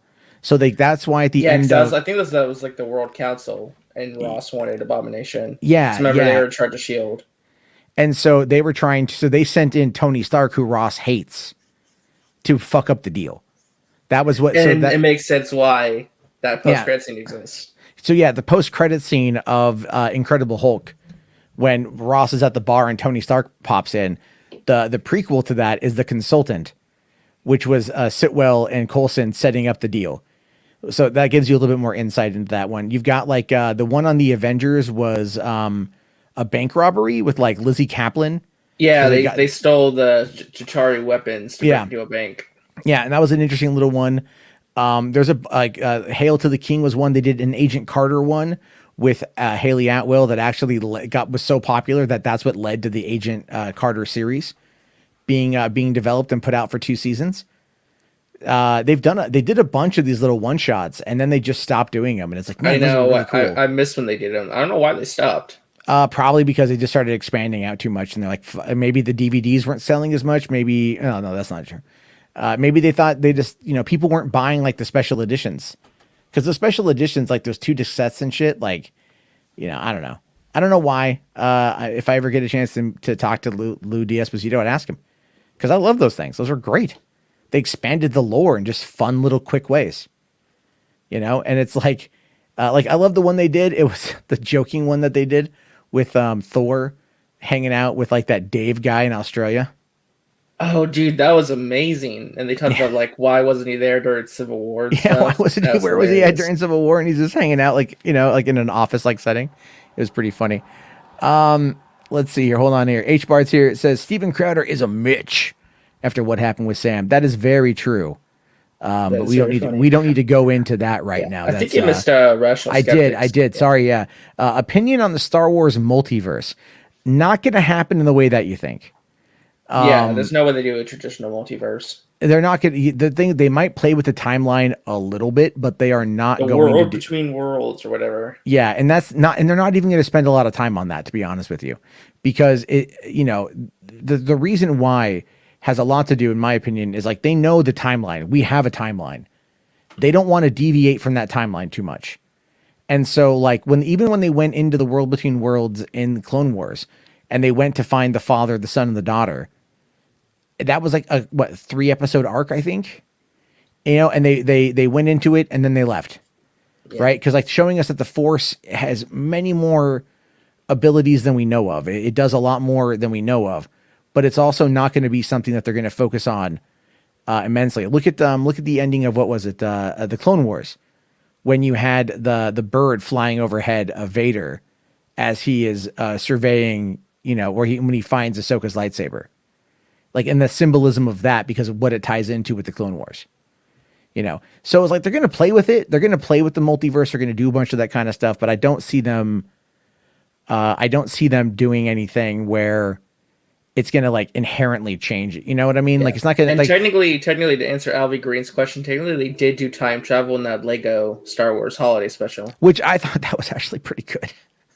I enjoyed the Lego Star Wars Holiday Special. It was fun. It was cute. It was super cute. I had a lot of fun with it. I watched it a couple times. Oh, right. Okay, yeah. McLeod here has the one here. A little thing happened on the way to Thor's hammer was quintessential Phil Coulson. Yeah, that's true. Yeah. Because I loved it when the one shots are focusing on like on Agents of S.H.I.E.L.D., So it's good stuff, man. you got to definitely check this stuff out. But all right, yeah, Kira, check out Agents of S.H.I.E.L.D. It's actually a pretty good show. Drake here is right. It picks up on the back half of season 1 when it ties into Captain America Winter Soldier. They have an 8-episode arc in season 1 of Agents of S.H.I.E.L.D. that ties into directly runs parallel with Captain America and the Winter Soldier, even with some interesting cameos. And it's good stuff. I recommend it.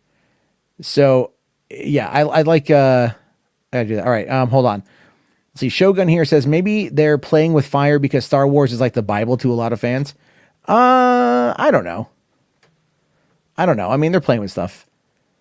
So anyway, let's take a quick look here while we're waiting. To an extent, I was going to mention to an extent, yes, but that's why I'm kind of excited for this, because they're letting these Japanese animation studios and directors basically play with stuff. Now, I don't know if this was confirmed or not. I believe they said these are non-canon, but they might be canon. I don't know. They haven't. I think TW told me that they confirmed it's not canon. Like, this is just original stuff they're doing for fun, kind of. Oop, I think we lost Matt. Well, oh shit! Did we lose Matt again? Oh, yeah, God, I think we did. Yeah, you go for 2 seconds and he's gone. Motherfucker! Oh my God! What are you doing to me right now? You stupid thing. Anyway, yeah, I think there's definitely they're gonna play with it. Let's take a look at it and see how it is. Because what's some of the get cut out again? No, you're fine. Okay. God damn it. Jarbo got that KFC Wi-Fi. Wait, did you see me talking about the KF console on the stream last night? No, I didn't. I know that they were talking about the KF console for like as a joke a while back. Yeah, they actually made a KFC console. It heats your chicken up and everything. Oh my God. Yeah, it's a real thing that they're selling.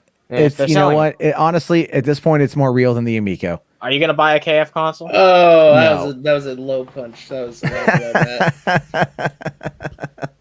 Damn. Anyway, H-Bards here. It says tentacle porn anime is taking over Star Wars. Well, let's find out. Let's find out. Let's find out if the Sarlacc pit fucks. No, wasn't there something in Rogue One that was like more of a tentacle thing? Like yeah, there was that weird thing. It erased your memory or whatever it was, or like it got thoughts. They referenced that in Mando, right? Something like that. Matt sitting in his car, Wi-Fi bumming again. Bumming. You guys are great. I love you all. You guys bust my balls all the time, and I love it. That's great. Busting nuts. Bust my. Wait, okay. Hold on. There's a difference between busting balls and busting nuts. That's true. All right. Busting balls is painful. Busting nuts can get you children. I'm just saying. Wow. You know, be careful where you bust your nut. It's not like a fucking Almond Joy bar. Anyway. Star Wars Visions is going to be an exciting anime anthology series coming to Disney Plus and stuff. Yeah, I caught that when I watched this earlier. The guy's like, anime. I'm like, shut up, dude. Shut up. Shut up. Just say anime like a normal person. Like when you're like, oh, it's going to be an anime series. Like, no. Don't no. You're selling this to normies, not the weebs. Okay. Someone's asking you to check out Beastars again. Again with the Beastars. I meant to watch it last night, but we ended up talking like Garguts and Ryan and I. We were chatting for like another hour. Oh yeah, Garguts is a good guy. Yeah. Garguts is a lot of fun. Yeah, I like Garguts and Ryan. We hung out afterward for a while. So, all right, let's keep going with this. Japanese animation inspired a lot of the people at Lucasfilm over the years. We loved the idea of seeing Star Wars expressed in that way. Look, there's Jabba. Each one of these studios that we approached, we found Studio Trigger, hardcore man. Star Wars fans. They all had a story. What has Studio Trigger done? Kill la Kill. They did the Pro Mare animated movie. God, so much stuff. Darling in the Franxx, but they worked with another studio on that.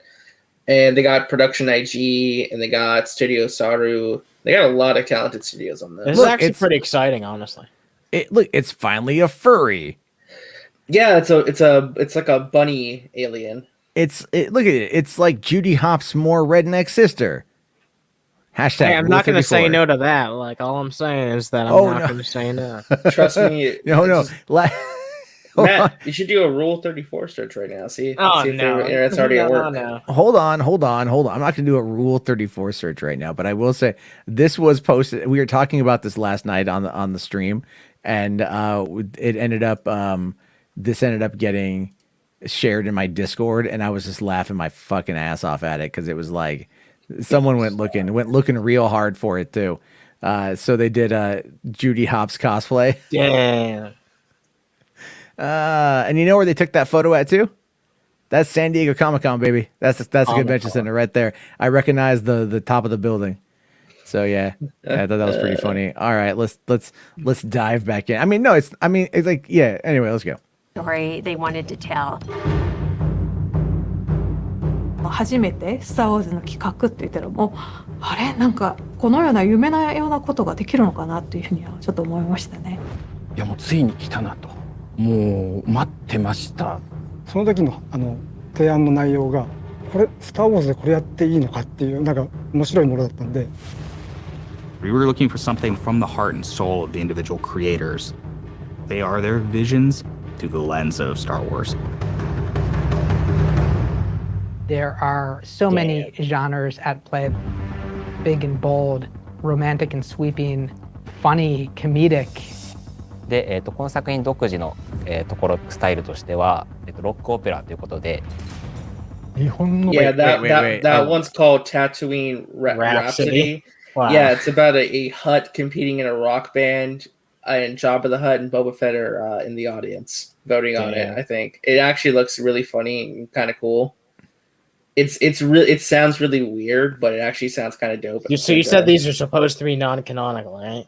I think I would assume they're probably non-canonical. Now, is it the young Hutt? Is it Jabba's kid from Clone Wars? That's a good question. I don't think so. Yeah, that'd be kind of funny, right? What was the name of the little bug-eyed bastard? What was his name? It's like slimy. Yeah, smelly. Oh yeah, like stinky, whatever. I know that was back in the early days of the Clone Wars when it was like, ugh. Anyway, dumbass. 山岳文化みたいなことをしっかり描けたらな。 This is the one I'm most excited for. これがどうなるのかというのが基本的な設定ですね。 This is the one by Studio Trigger. All right, so it's like twins that are one is dark, one is light, and that's pretty cool. Yeah. The animation and some of the stuff they're showing for that looks awesome. Reminds me a lot of Jedi Fallen Order. Now, is this coming out week? Like, are these all short films, or are these all going to be? Yeah, these are short films. It's all. I think they said it's either releasing all at once or weekly on September 22nd. They didn't specify. 子供の夢が詰まったガジェットだと思うんですよね。で、それをさらに今回僕はここもちょっと和のテイスト。Looks a lot like Naruto. A little bit. A little bit, yeah. We try to have some retro, vintage. That's a fucking droid ass. Yeah, this one's weird. This one's about a droid that wants to become a Jedi. Yeah, but it's like they even say Astro Boy, and it's like, yeah, okay. I was watching this earlier, and I saw that. I'm like, that looks like fucking Astro Boy. Yeah, and then the guy's like, yeah. Oh, like, that's his name, Rada the Hutt. Okay. Oh, is that's the son? That's Jabba's kid. Okay. Yeah, this one looks interesting because, like I said, it's about a droid that wants to become a Jedi, and the droid trains under a Jedi master. Huh. どちらかといえば自分は最初象徴的な意味を、さっき言ったように、人間の姿をしてない主人公に。I wonder what's going to happen with this character. Lots of Rule 34. This one looks awesome too. This is about like two apprentices fighting a Jedi or a Sith user or something. So basically, episode 1. Yeah. Episode 1 sucks. We feel so fortunate to be working with these filmmakers. There's so many opportunities to reflect Japanese storytelling in a Star Wars universe. Star Wars Visions is completely different than everything else in Star Wars storytelling. Audiences will fall in love with it. I mean, I hope.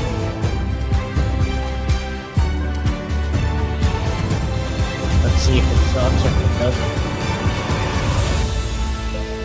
At least one of these has to be good, right? I would argue that probably all can be pretty decent, to be fair. I don't know about that. We'll see. Like, because I will say it's like you can tell what they're trying to do with this, and they're trying to clearly build into like, okay, and I've said reach out to the weebs. Yeah, I've said this before. They're trying to move their, they're trying to go to like the Middle Kingdom. They're trying to get into Japan. They're trying to get into all these places where Star Wars wasn't. I mean, Star Wars is okay in Japan. Yeah, it does pretty. You know what I decent in think? Japan. I think that these all are all a bunch of like backdoor pilots for what could be like potentially the longer lasting series in the future. And you know what? I also kind of think that about What If too. I think if some of these What If segments are like really a big hit, they'll at least do more segments in that setting. And I think that both these shows are examples of like Disney trying to test the waters, trying to see what people want to see. You know what I mean? I like that. I like Dude, like if Disney was committed and actually wanted to do full blown anime series for Disney Plus on these That'd be properties, cool. just let these other like creative forces in other countries work on these properties. That'd be cool. actually really cool. Yeah, it would be. I think, feel and like this is again, just I'm not against all that. Like, to be honest with you, Some of those shorts sound really amazing. Like I said, the twins one, Yeah. the duel, and the one with the bunny lady. Maybe I'll check that one out. I don't know. I don't know. Some of them look neat. Like I said, I'm more. It's Judy Hopps' more funny. Well, no, one of is them her more actually- slutty or sister. Oh my god. Oh damn! I'd like to be introduced to that person. But no, because one of them, they said it's gonna be a black and white series with like very few color. Like the color it only comes from the lightsabers or something. It's like, okay, that sounds awesome. Like they're like experimenting like black and white stuff. So I think we lost Matt. Yeah, I think we lost you again, man. No, there is not. Like I said, the black and white kind of reminds me like they're going for like a Kurosawa vibe. That's the one like it looks very samurai inspired, like the outfits and stuff. So it looks kind of cool. It definitely is non-canon. Some of the ones though, some a little weird, like the Tatooine Jamboree about like the rock band on Tatooine performing for Jabba and Boba. It's like that's really weird, but maybe it'll be charming. I don't know. I mean, if you think about it, like Star Wars was inspired by a lot of those Kurosawa movies. I mean, it's the original Star Wars. It was inspired by the Hidden Fortress. It's kind of coming full circle in a way. Yeah. Well, I think like that's going to be kind of the interesting thing is to see how that works out. If they are backdoor pilots or whatever, I'd be okay with that one. I'm gonna email StreamYards and be like, "Yo, what the hell, man? Like, I got like all this I don't know what the hell's going on with that shit, but that's very frustrating stuff right there." Yeah, I hope it's successful because I'd like to see multiple seasons, or heck, do something like this for Marvel, like Marvel Visions. I think that they probably will be open-minded to that if this is successful. Well, they're going to try to find ways, like I said, to get into everything else, right? Like they're going to try to figure out how to get into China, how to get into Japan, and very much make it something that is, going to be profitable in that marketplace because that's what they need that right now. And even though the franchise does well here in the States, like they want to get people to sign up for Disney Plus overseas. So it just makes all the sense in the world. Disney Plus. Disney, fuck. I don't know. Oh, I'm getting tired. It's been a long day. It's been a very long day. So I guess like we'll start kind of winding this thing down because it is 11:30 here, and is going to get you an anime, Matt? Is this going to get me to anime? No, it's not. It's not going to get me into anime. Huh? Like a lot. There's not going to be a lot that gets me into anime. To be honest, like all stuff I got to check out. Hold on, the super chat that I missed. Oh right. Okay, sorry, Rational. I'm not trying to miss it. Do you remember 2003 Star Wars Clone Wars? I do. I've just never seen it. Yeah, no, actually, it's underrated. Honestly, it's a similar art style. I believe it actually has the same fucking creators as Samurai Jack. Yeah, that much I know. Okay, yeah, no, it's great. I want to do a video on it sometime because it really does get overshadowed by the Clone Wars, because there's Star Wars Clone Wars and then there's Star Wars the Clone Wars. So not really many people talk about the 2003 series. RJ says his internet just fucking crashed. Yeah, his internet crashed. Oh man, I know it is definitely a thing that is really effing annoying on this stuff. But that being said, I think it is probably time to wind it down. I do appreciate everyone who has come in tonight. Thank you very much, Annie, for coming on and helping navigate the situation with Dan Schneider, which is always always interesting. And then, of course, I mean, we kind of like derailed like the last hour and a half into Star Wars and other stuff.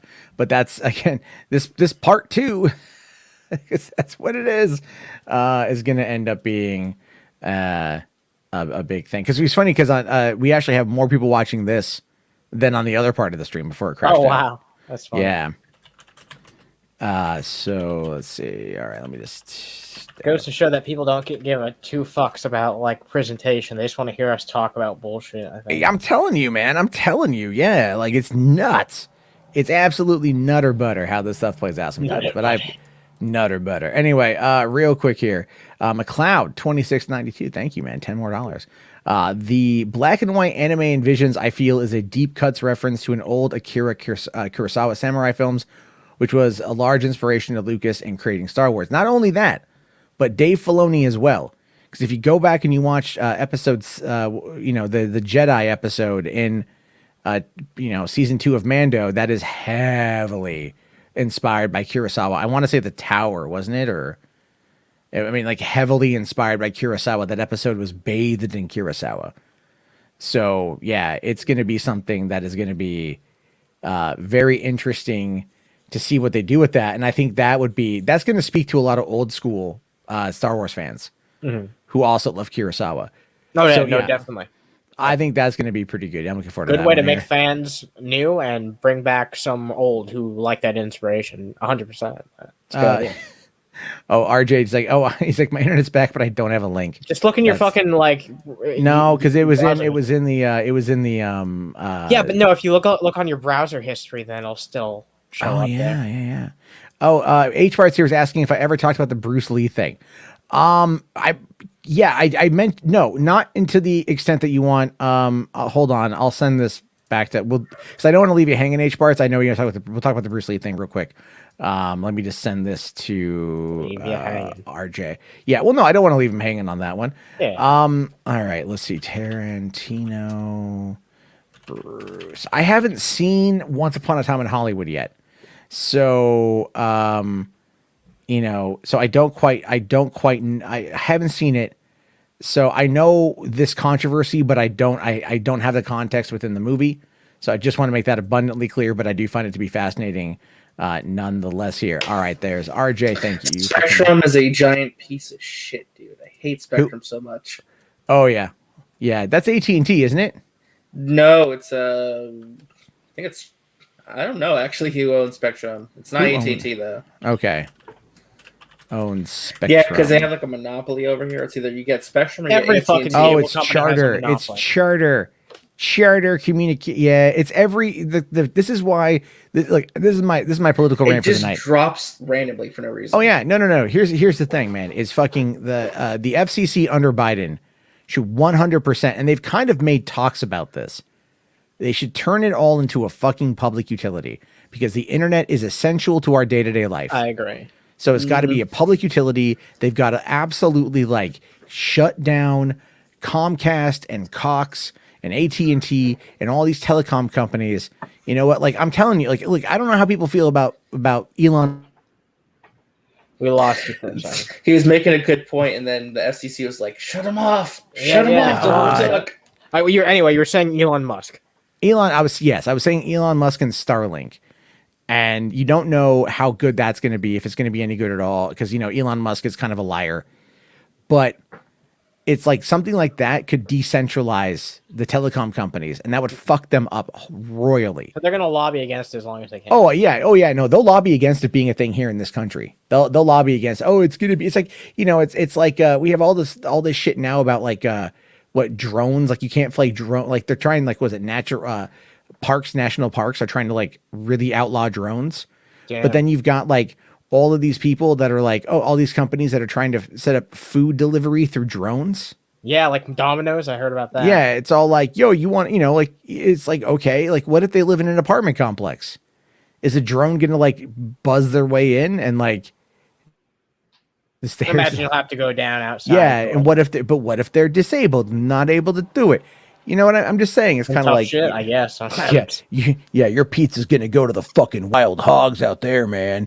You better get your ass down. I can't. Well, I have broken I'm sure there'll be an option for like someone to physically go there for people like that. I'm sure they'll try and keep at least one person handy, even when that job is mostly obsolete.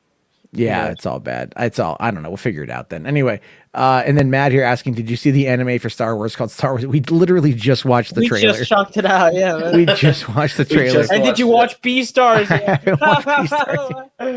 I haven't watched Beastars yet. Here's the thing. Beastars is actually quite good. The premise might turn you off a little bit because, like, I know it gets pitched as adult. It's the adult Zootopia with blowjobs. Yeah, it gets pitched that way to people, but I wouldn't describe it that way. It's more of like a psychological thriller. It's Zootopia with blowjobs. Did I say something wrong?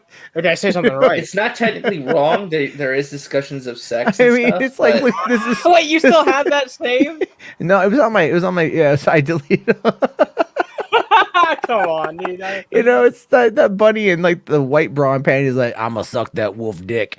You know. So there you go. It's psychological for blowjobs. There we have it on that one. Anyway, oh, Matt here says, and Boss Baby 2 was good. Enjoyed it with the kids. Damn straight, dude. I watched it again today. I really liked it. Yeah, That wasn't actually that bad. No, it wasn't that bad at all. It's actually really cute. I really enjoyed Boss Baby 2. It's a good story. It's about brotherly love, dude. You know, and it has some good stuff in there. It's well done. Anyway, hold on here. Queen Danny Targaryen says, "LOL, yas, Legoshi is hot." I don't know. Is that the bunny? That's the wolf. Oh, the wolf. Yeah, the ghost. Jesus. Wow. I don't know, man. I'm not saying I've never beat Yeah, off the cartoons. the bunny's name is Haru. Okay. Too much information, man. Too much information. I'm just saying. Yeah, it's kind of all right. Let's take a look here at this article. So Tarantino tells critics of Bruce Lee's scene to suck a dick. He had no respect for American stuntmen. Whoa. Now I've heard this from other people, like in LA after Once Upon a Time came out, and there was a pushback against Tarantino for the things that he had said about the scene with Bruce Lee. That's and it's spicy. Like, and a lot of people were saying like, no, Bruce Lee was like. Was not as good of a fighter as we were led to believe. Like that a lot of it was movie magic. A lot of like he could fight, but he wasn't like, a lot of it was just a legend that was built up and not real. And that's kind of, what I heard. I have no idea if it's true or not. But so the idea here essentially is that Tarantino is trying to say like, he was a cocky guy and, and like that's the portrayal. So, all right, it's been almost 2 years since Quentin Tarantino's Once Upon a Time in Hollywood opened in theaters and ignited a global controversy around his depiction of Bruce Lee. Lee's daughter, Shannon Lee, condemned Tarantino for his irresponsible portrayal of the martial arts icon and said that the film created lasting negative views about her father. When did Bruce Lee die? Like in the 1970s?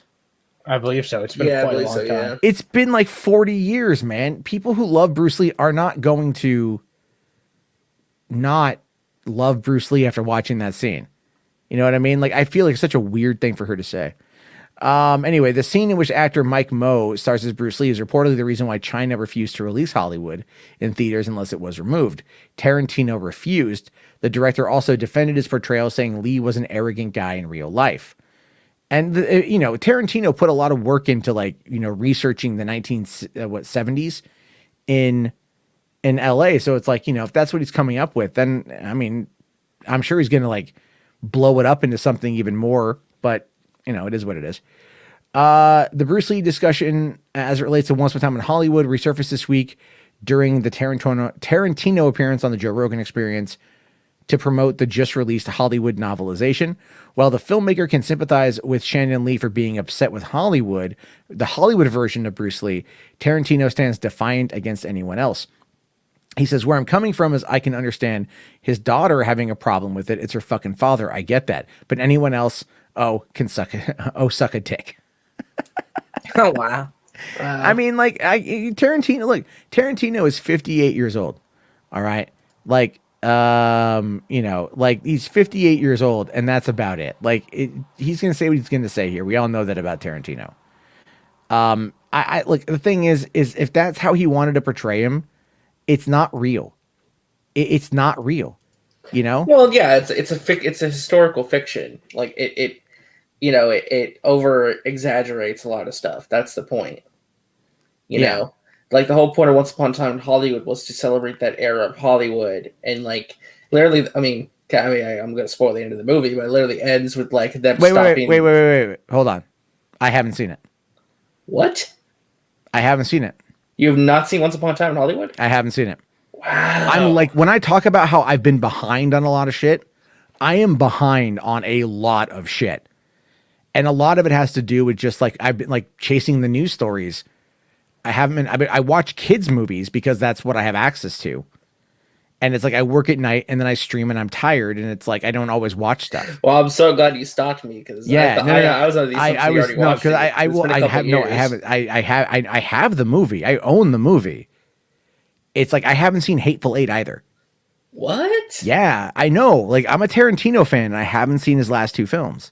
That's crazy. But I watched like Inglourious Bastards, like, fuck, dude, so many times. Yeah, if there's anything I could compare Once Upon a Time in Hollywood to, it's like if you mixed Inglourious Bastards like with I don't know, what's like a modern Hollywood, like a Hollywood movie.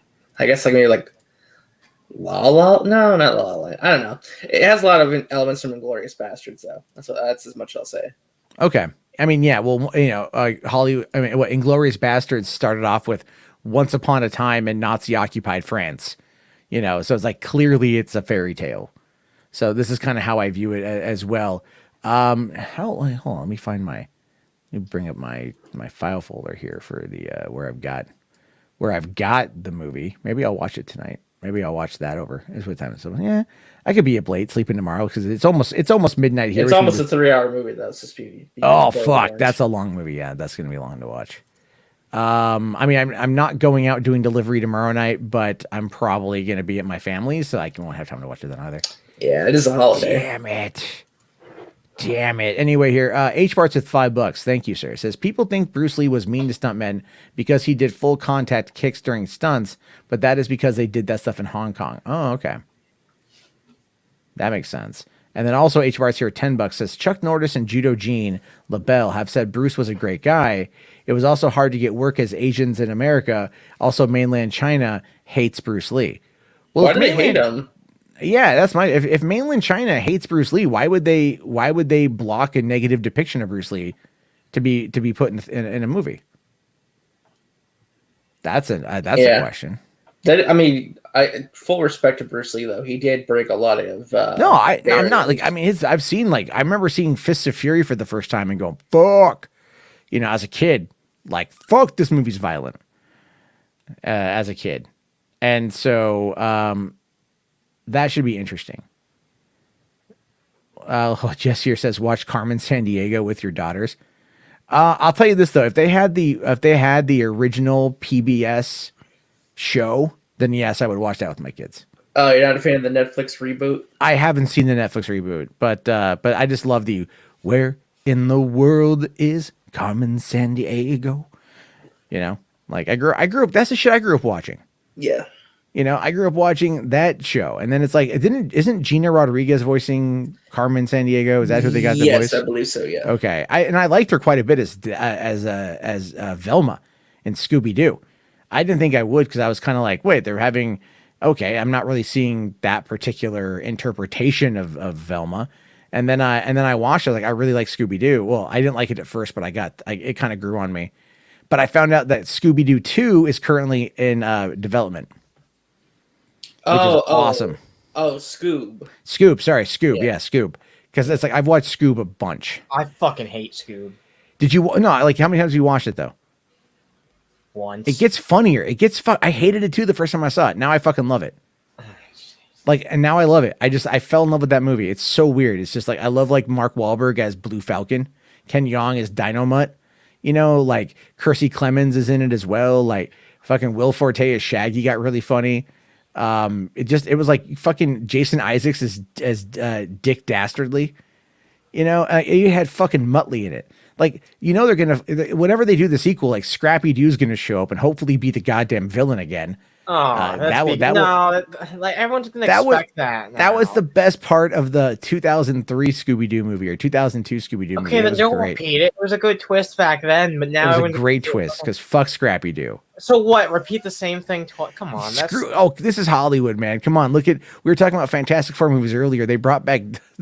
they used Doctor Doom as the villain in both movies. Yeah, and then even but like he's their main antagonist, and they were both like supposed to be reboots, right? Like, well, no, the first one was the first one, but you get what yeah. Oh, and there's also going to be the upcoming crossover with Courage the Cowardly Dog. I do want to see that, dude. That looks amazing. I do want to see that. Yeah. Hold on, Kira makes a great point. Nothing against Will Forte, but Matthew Lillard. Oh no. Matthew Lillard did a great job. Like I believe him and Casey Kasem actually did a Shaggy off back in the day.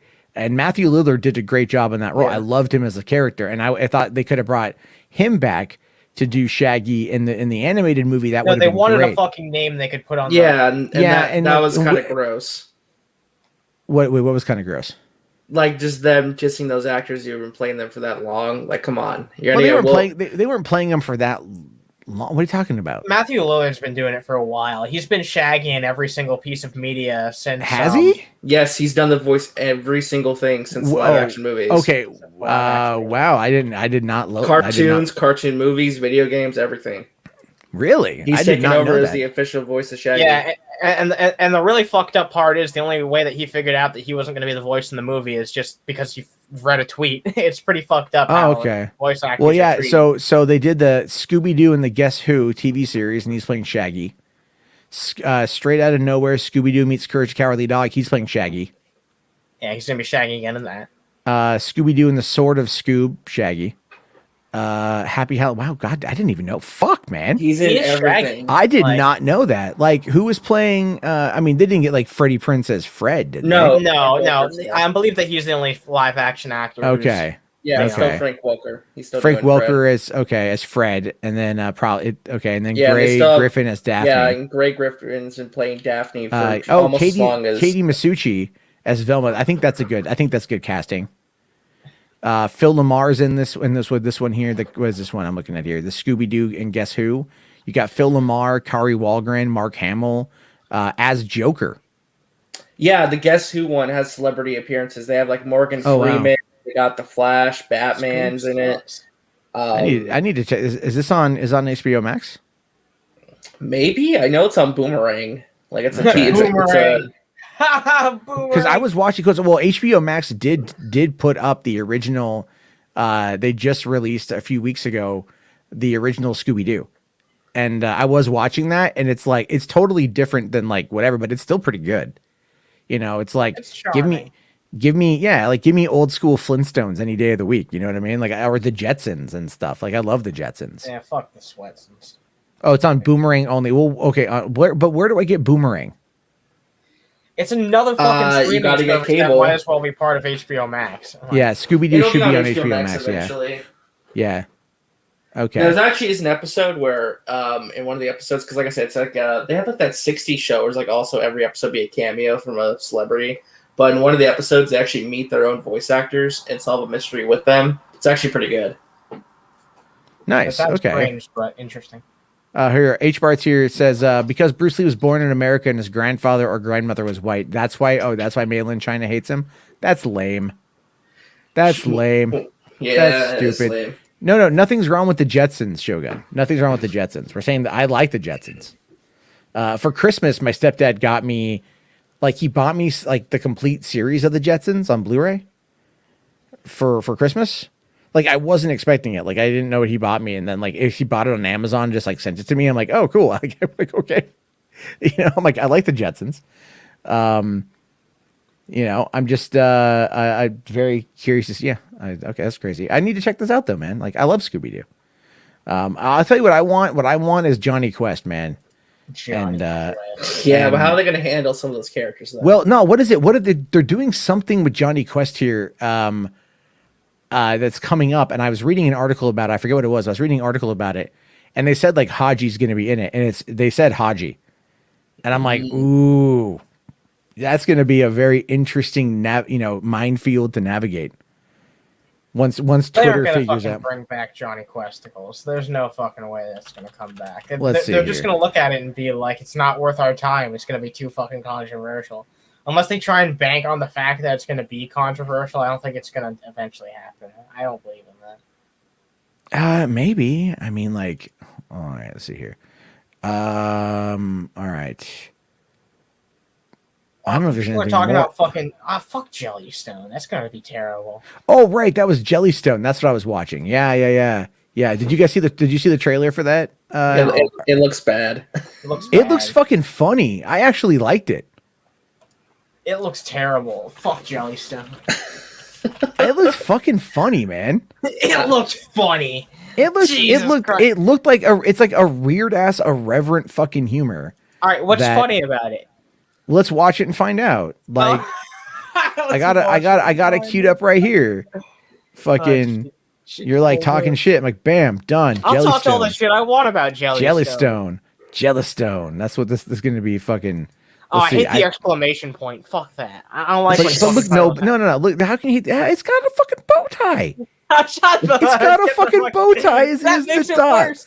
You It understand why makes that it worse, better. right? Oh my Wait, god! hold you- on. Lord Slug, hold on. This is from the guy who made Chowder. Okay, maybe I'm interested. Maybe I'm interested. I haven't seen Chowder, but Chowder's can you- pretty damn funny. Green black. But can you say it like a Kennedy though? Chowder. Chowder. It's pronounced chowder.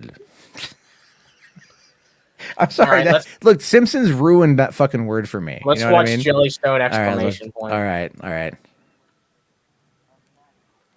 Oh, it's Cal Arts. It's I Cal can't Arts. fucking hear it. I can't hear it. Yeah, Oh. I can't hear it either. Okay, hold on. Sorry, guys. Sorry. I thought I had it turned on. I really wish I don't StreamYard know was. if I like the art style though, to be honest with you. Yeah, it's It looks- Cal Arts. It's not Cal Arts. It ain't Yeah, it is Steven Cal Universe shit. Arts. Go, shut the fuck Hold up. on. Are you insulting Steven Universe right now? Yeah, because it's lame. That's not that lame. No, it's there's not some that good stuff bad. to it. You're sitting there going like, that's Cal Arts, but like Steven Universe is okay. Steven Universe is Cal Arts. It's carried by the writing, okay? Yeah, it is. okay. It's got some- Fine, It's also whatever. got some entertaining tunes in there. So. All right, but you're attacking Jellystone because it's got a bow tie and the exclamation point. Yeah. Your criticism, Hey, I said I was giving it your a chance. criticism's invalid at this point. Listen, Let's, I said I was giving it a chance because that's the guy Jellystone a behind chance. Chowder behind it. all right, let's. This comes out here at I think the end of the month, so like we can all watch it here. We'll do watch parties. There is a place, a magical place, a place where nothing strange ever happens.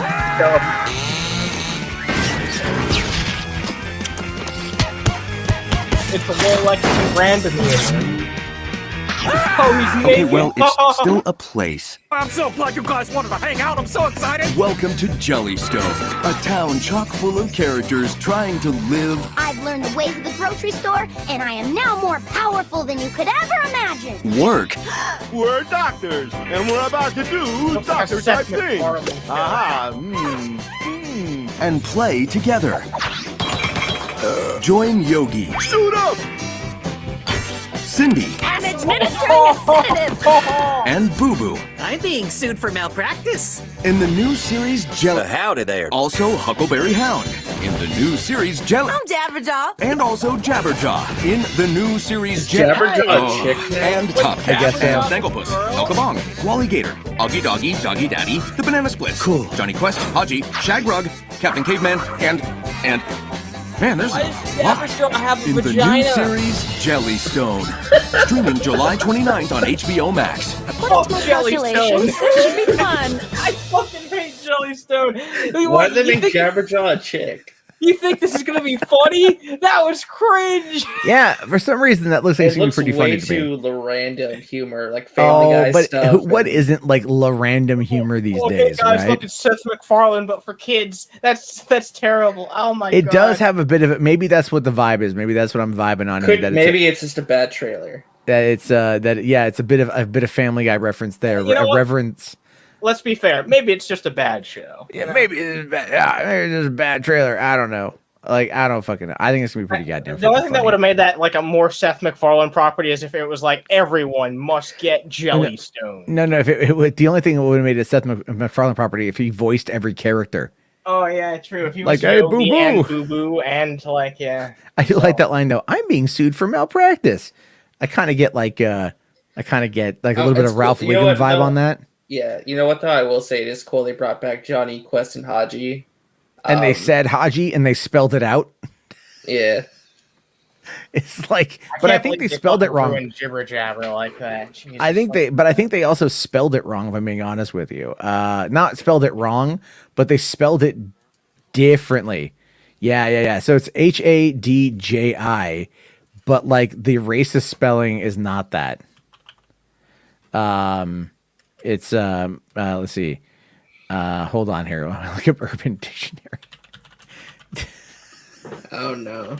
I'm curious, man. Now I'm like, Someone's hi. upset that I'm insulting Jellystone. Someone's actually upset that I'm insulting Jellystone. Who's upset? I'm not gonna bring too Oh much. no, they actually Haji is spelled HADJI in the show, and that is what Urban Dictionary lists as slang used by troops and to describe an Iraqi citizen, usually used in offensive context. Oh, no. So it's like they're like, let's fucking do it. Like let's see what happens with Haji. Like, okay, guys. Jellystone. Jellystone's like, we want to get canceled on day one, don't we, folks? We'll have to wait and see. I kind of get the vibe, like it got a bit of the Animaniacs vibe, but we're not too sure like how it's gonna be able to do. Animaniacs. If it was made for people. Oh look, there's Saggy in the comments saying F Dan Snyder.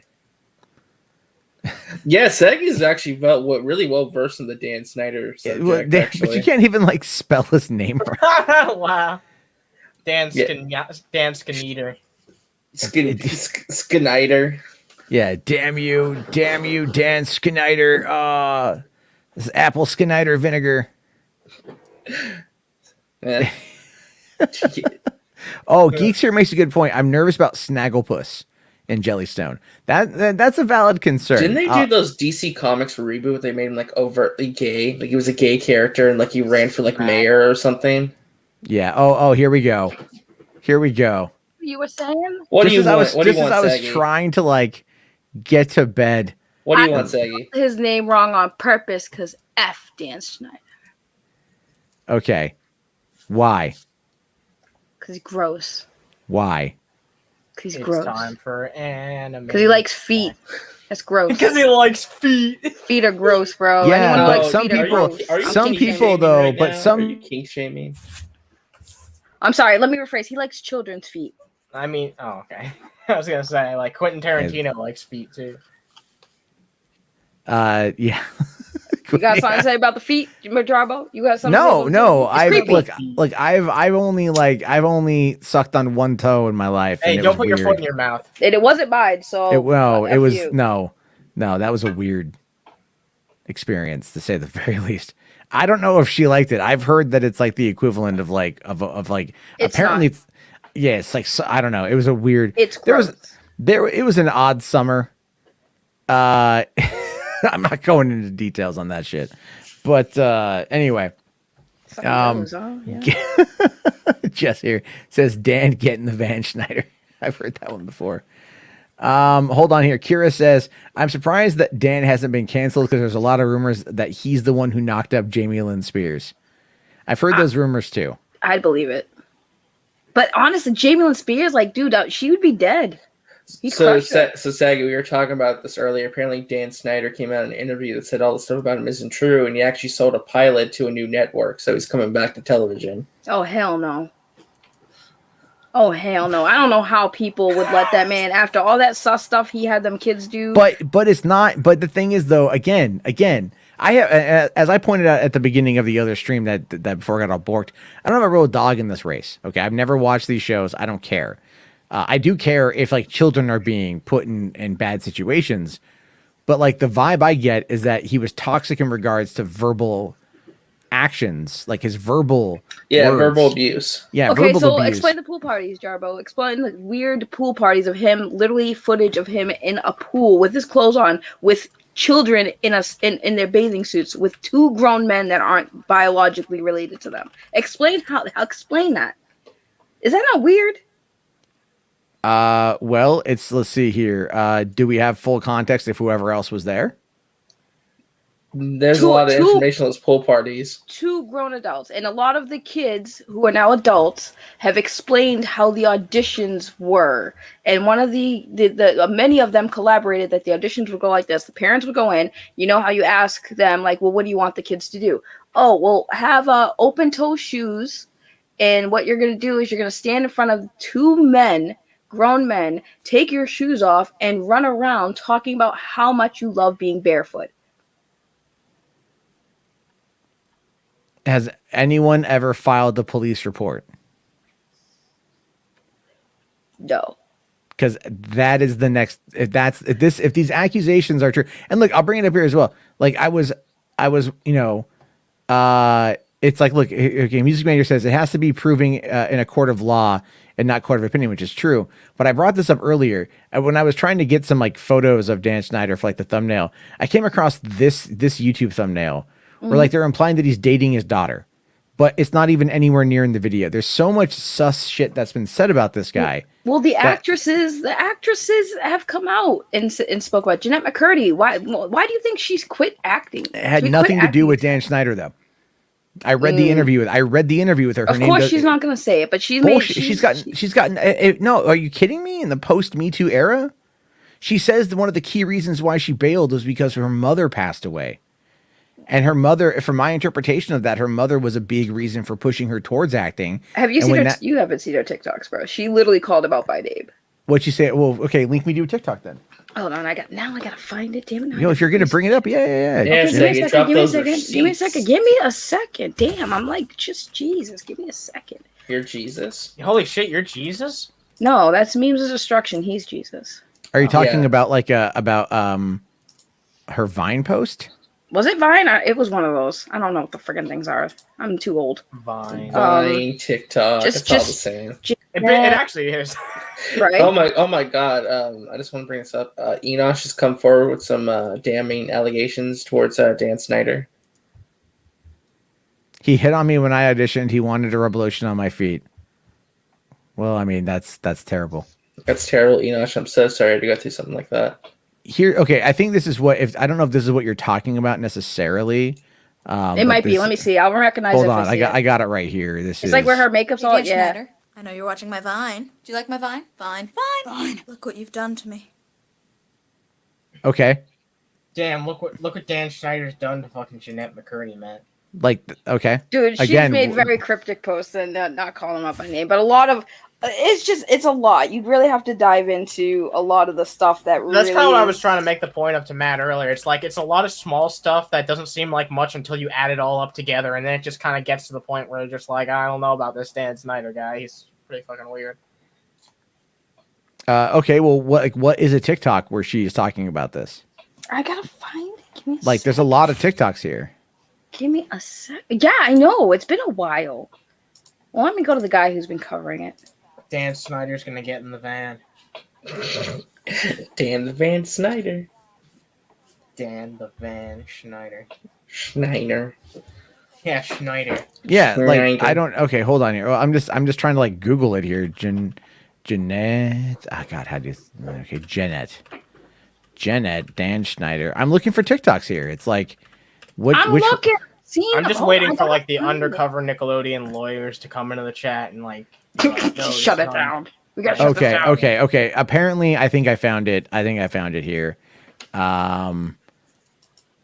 Let's see here. I'll have to make it a thing because it's like if you're making the accusations, which is fine. Like I want to see some kind of evidence, because it's for me. I look at these kind of things, and I'm just like, all right, well, I like there to be something of value. Because that's what's going to, it's like if you want to get me it's like Doomcock. I can't take what he says at face value because he's like, it's like I need evidence. Listen, my sources told me that this is true. Okay. Right. Enoch here says I tried to be a guest on Victorious. Now we know why he makes spaghetti tacos. It's his coping mechanism for getting denied by Dan. All right, this is the one I think she's talking about. It's only 8 seconds. Okay. I guess we'll never know. Let me see. This is number one champion. I didn't even see. Yeah, there's wondering text what down it would have been like to have a healthy, non-traumatic childhood. I guess we'll never know. This is number one champion. That's it. Damn, Dan Schneider, how could you? Like that? That's it. No, she has made a couple things like similar to that where she has had Dan Schneider's name attached. I just can't remember. I just can't find it. I can't find anything on Google outside of just this of what this is. I'll keep Enosh, I don't know if we should make saggy cock a thing. Just saying. No, saggy please, cock? let's not. Yeah, look at the do comments. that. Look at the comments. Let's not, Enosh. Let's not. Enosh says saggy cock. She has sources. Oh, I do have sources. My bad Jarbo is my source. Let's see. Hold on here. HBart's here says Zack Snyder versus Dan Schneider. Dawn of the Snyderverse. No, we already know which one will win. Hey, Saggy, do you want to restore the Schneider verse? Yeah. No, I mean that is possible. She could have deleted. Are you enjoying the iCarly reboot? It's part of the Snyderverse. Snyderverse. I wouldn't put it past Jeanette to delete them, especially with iCarly. The new No, show I can't coming out, find anything. She's not even in the iCarly show. She doesn't give a shit. No, but that's what I'm saying because I think she'll come back. I think she'll come back. She might come back, but Dan's not attached to it. I don't think so. It doesn't matter. But like the thing is, though, it's like okay, like man, like I had the article up for.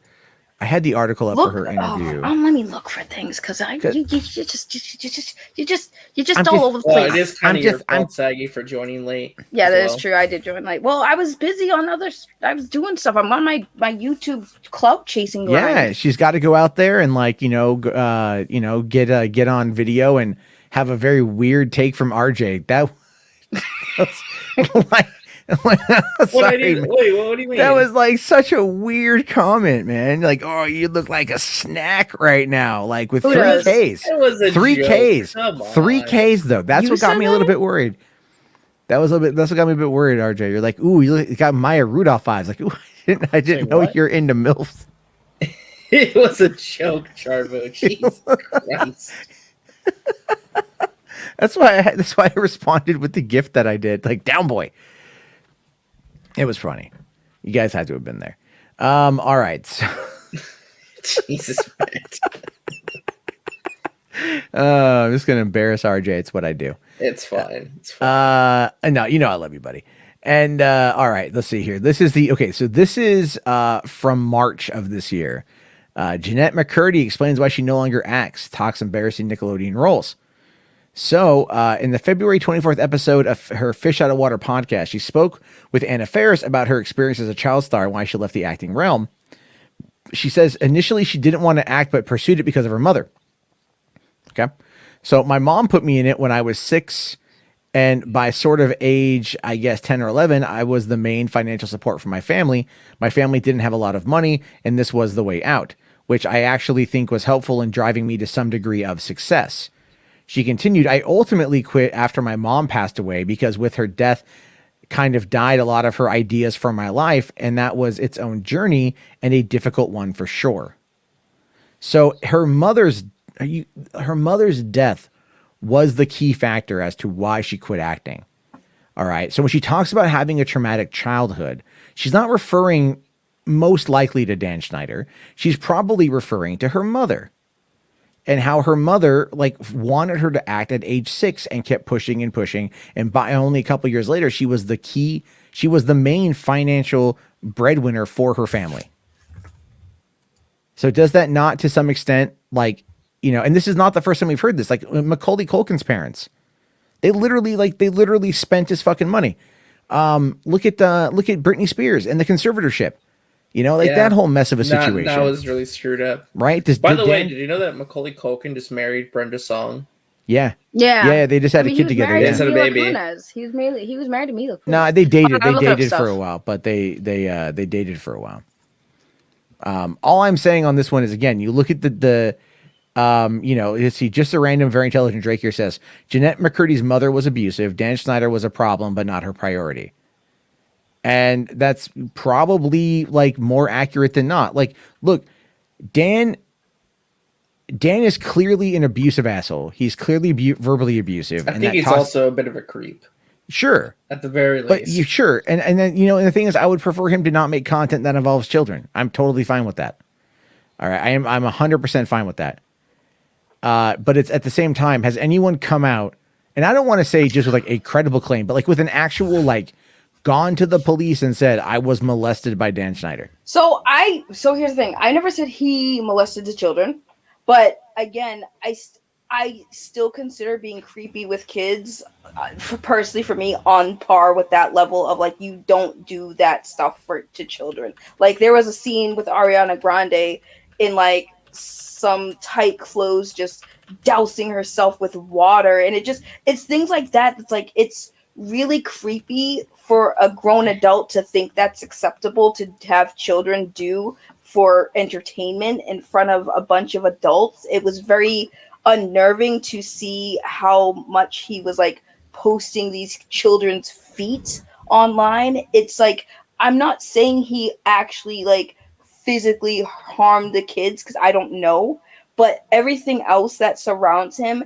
is things that, as a parent, and I'm not one, but even if I was, even not as not a parent, it's still very inappropriate and disgusting for a grown man to be in a pool with children and little girls in their swimsuits and having them come to his house. And it is a parent's responsibility too. But like when you said that, well, did any of these people, you know, Jarbo, because you were in, you know that parents would sell their souls to the devil and sell their children to slavery to have their kids be famous. It's disgusting, but it's true. And that's what that's what I'm saying. That's why I say F Dan Schneider, not because I believe he physically hurt those kids, but the shit he was doing to those kids is disgusting. Regardless if he physically harmed them or not, he is disgusting for putting those children in those disgusting positions. If that makes sense. No, I get what you're trying to say, but again, without the context of how those things came together, and only seeing like a 5-second video clip is not always enough to give us the full context. And so that's kind of where I'm at with it. Is like, if there were, so all those, those pool parties, like, Ariana Grande was there, and, if Dan has been out of the industry for 3 years. So, and it was during the height of the Me Too movement when he got booted. So if there was if that would have been the perfect time to come out and be like, this guy is an abusive piece of shit. This guy is a rapist. This guy did all these things, or he's creepy. No one came out and said anything. I wouldn't let that man near children ever. I'm not saying I'd let the guy watch my kids. Okay.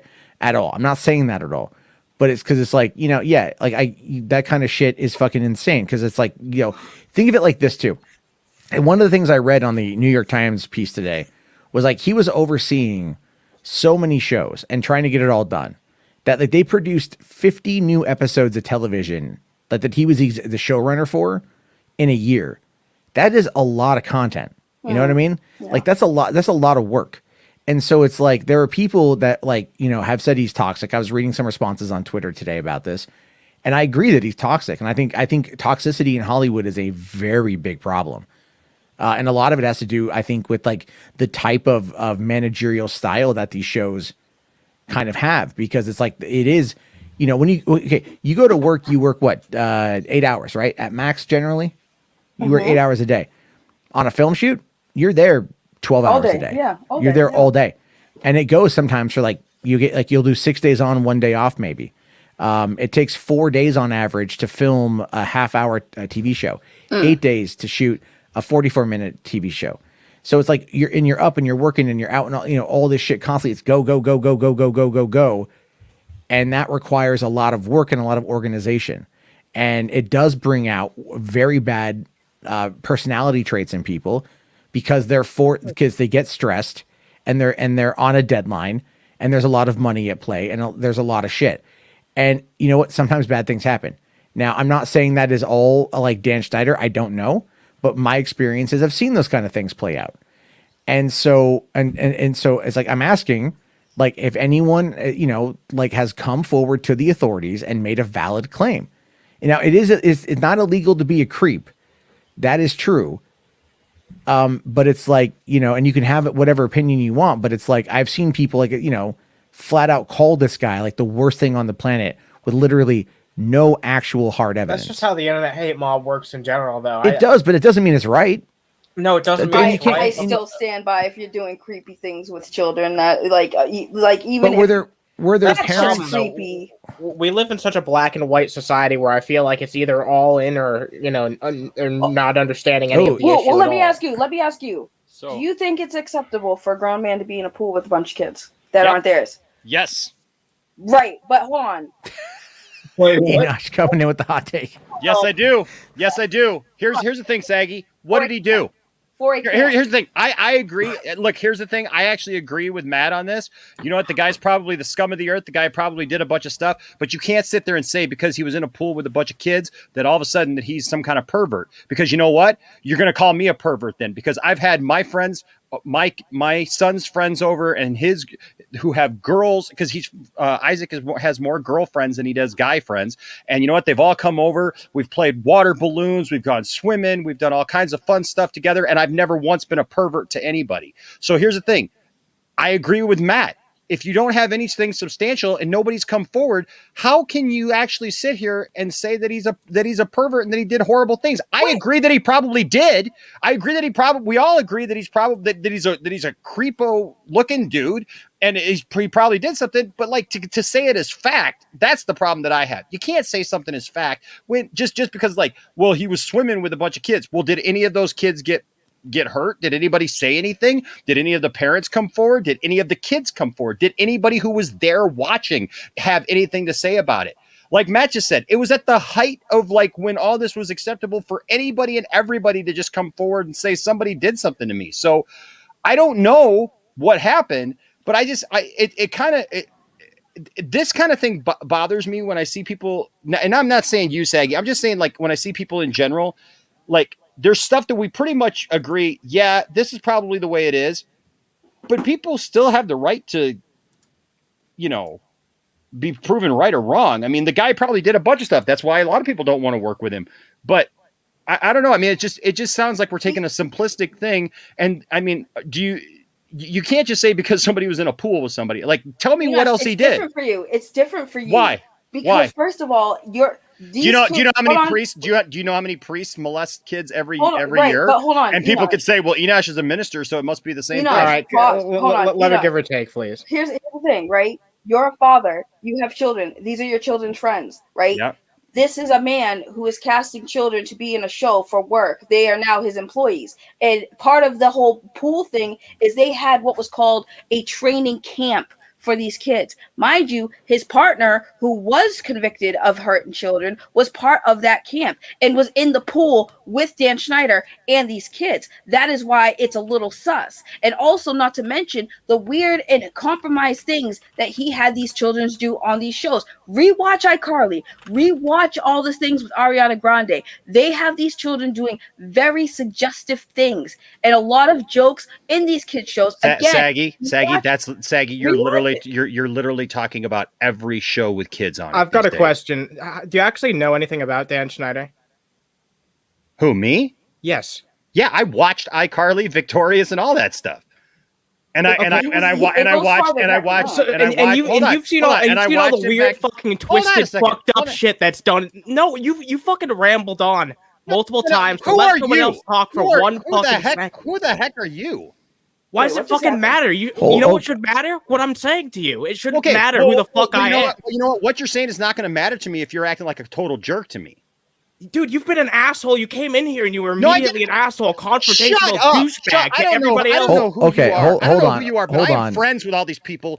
I am talking then to my stop friends. Being a cunt. No, I am not. I'm not. You don't know who I am, obviously. So you need to just back off. All right, calm down. Calm down. Let's not go too far here. All right. So, why don't you say, like, without, going all like C word and shit, you disagree with Enosh's take. Why do you disagree with Enosh's take? Why? Because he's going off, I feel like, very little information. He's making it all about this one instance. rather than analyzing all the number of fucking things that he's done. Look, I can see, like I've said multiple times on this stream before, how all these things individually, they might not look like much, but when you add them all up and you consistently look like how fucked up of a creepy weirdo he's been, consistently in this position of power over children for years and years. If you look at this and you don't see something fucked up, I don't even know what I can tell to you. Did you not hear what I said? You sat there and obviously listened at me and didn't hear a word I said. No, I said, listened to what you no, said. You didn't. I found it no, absolutely you didn't. fucking abhorrent. No, that's the problem. You didn't listen to what I said. I was talking okay, to wait, because I didn't give you the answer that you liked. Let him finish. You won't shut up long enough to listen to somebody what they actually said. I never said that the guy was a good guy. I never said that the guy was innocent. I said most likely he did all the stuff that he's accused and yet of. You're coming in here so fucking pissed off. You're getting so pissed off defending this fucking. Let him. He's not defending him. He's not defending him.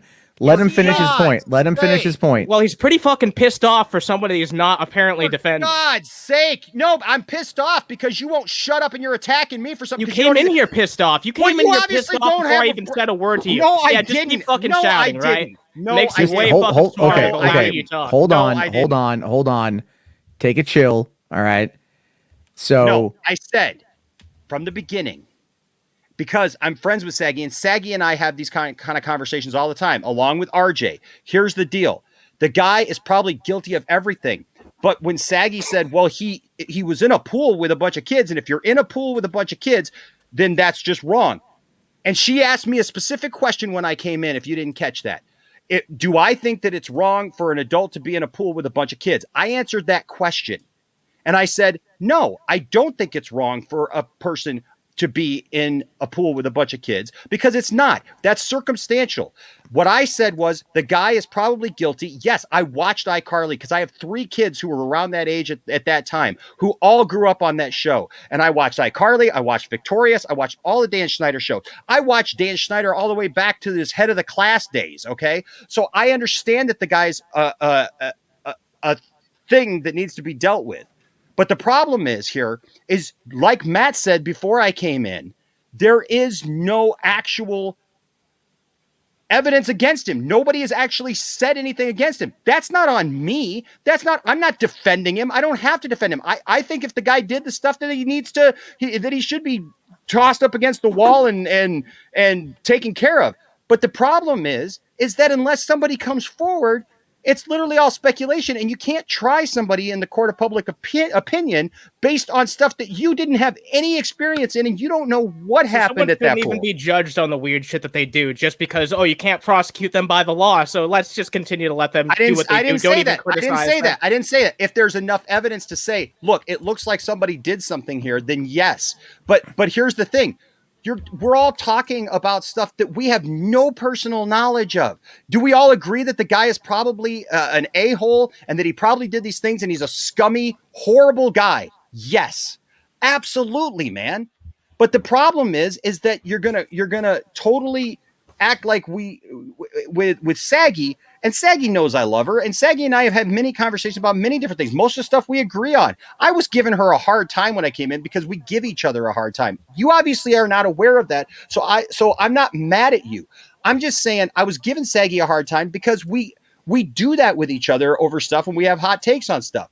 I was saying the point of everything that I was saying was not to defend Dan Schneider. He doesn't need me to. He doesn't need anybody. What he needs is somebody to come forward and say, this is what happened. This is how it happened. This is what happened to me, so that it can be taken care of. But in the meantime, influence though, like he has the power to drown out people who don't have as much influence as him. That's how it works on the internet. You've seen that with multiple cases on YouTube. Imagine how it is with someone who has real power in Hollywood. I understand that, but you know what? There's other people who have had more power than Dan Schneider, and they've been taken down by somebody coming forward. And what I'm saying is Jeanette McCurdy. I love Jeanette McCurdy. I really hope I'm enjoying the iCarly reboot. I'm watching it with my family, and we're having a good time watching it because we like the show. My kids liked it growing up. My kids literally put together, my 16-year-old and my 19-year-old literally put together and got Paramount Plus just so they could watch that. Okay. So the thing is that I'm very much aware of the situation and who's involved and Dan Schneider's involvement and all that stuff. All I'm saying is that Jeanette McCurdy, she is, I sat here watching like all these vague things, and I've seen them all too on TikTok and videos and things one after the other. But if she does that, that's fine. But she has to come up with something then if she expects people to take her seriously. And that's just the root of it, right? I get the fact that he has power, that he can manipulate things. But if somebody comes forward, then it has to be dealt with. I'm not going to expect anyone who's dealt with all that. I'm just not going to expect anyone who's dealt with all that trauma to have to come out and make that difficult fucking decision, though. It's not. Right. It's that's why it's so rare, right? But people make it every day. So people make it every day. Another person, Doesn't make it any easier. Actress that I heard I didn't say about. it makes it any easier. I'm just saying people make that decision though every day because they don't want to live with that anymore, and they want to see justice done, and people come to the decision every day that they don't want to see anybody else hurt. And so they do it. Listen, I was the victim. My mother was diagnosed paranoid, schizophrenic, manic depressive. I was raised by my grandmother. I was raised without my parents. My mother was absolutely insane. Not only that, she was addicted to drugs. My mother threw me through a wall when I was 11 years old. I've seen my mother do crazy stuff. She beat my grandma up when I was 9, and I had to pry her off my mom or grandma with a baseball bat. So look, I get it. There are horrible things. It wasn't sexual, but you know what? I've experienced abuse. I've experienced all those things. But somebody's got to speak out, and people do it every day. There are brave people who speak out every day. And that's what needs to happen in this Dan Schneider situation, is not people spitting out vague stuff or insinuating that just because somebody was at a pool party or whatever, there could have been a whole lot of horrible things going on at that pool party. And there probably was. But I'm just saying, somebody's got to be bold enough and have the courage and needs the encouragement from the public, from other people, to come forward with evidence then and say this, because otherwise it's a moot point, because just saying he was an adult in a pool with a bunch of kids, it was a kid's show. All these people were working together. I get Saggy, what you're saying. It's like, well, they were employees. I get that, but that, that's like saying, like, I worked at a restaurant when I was 16,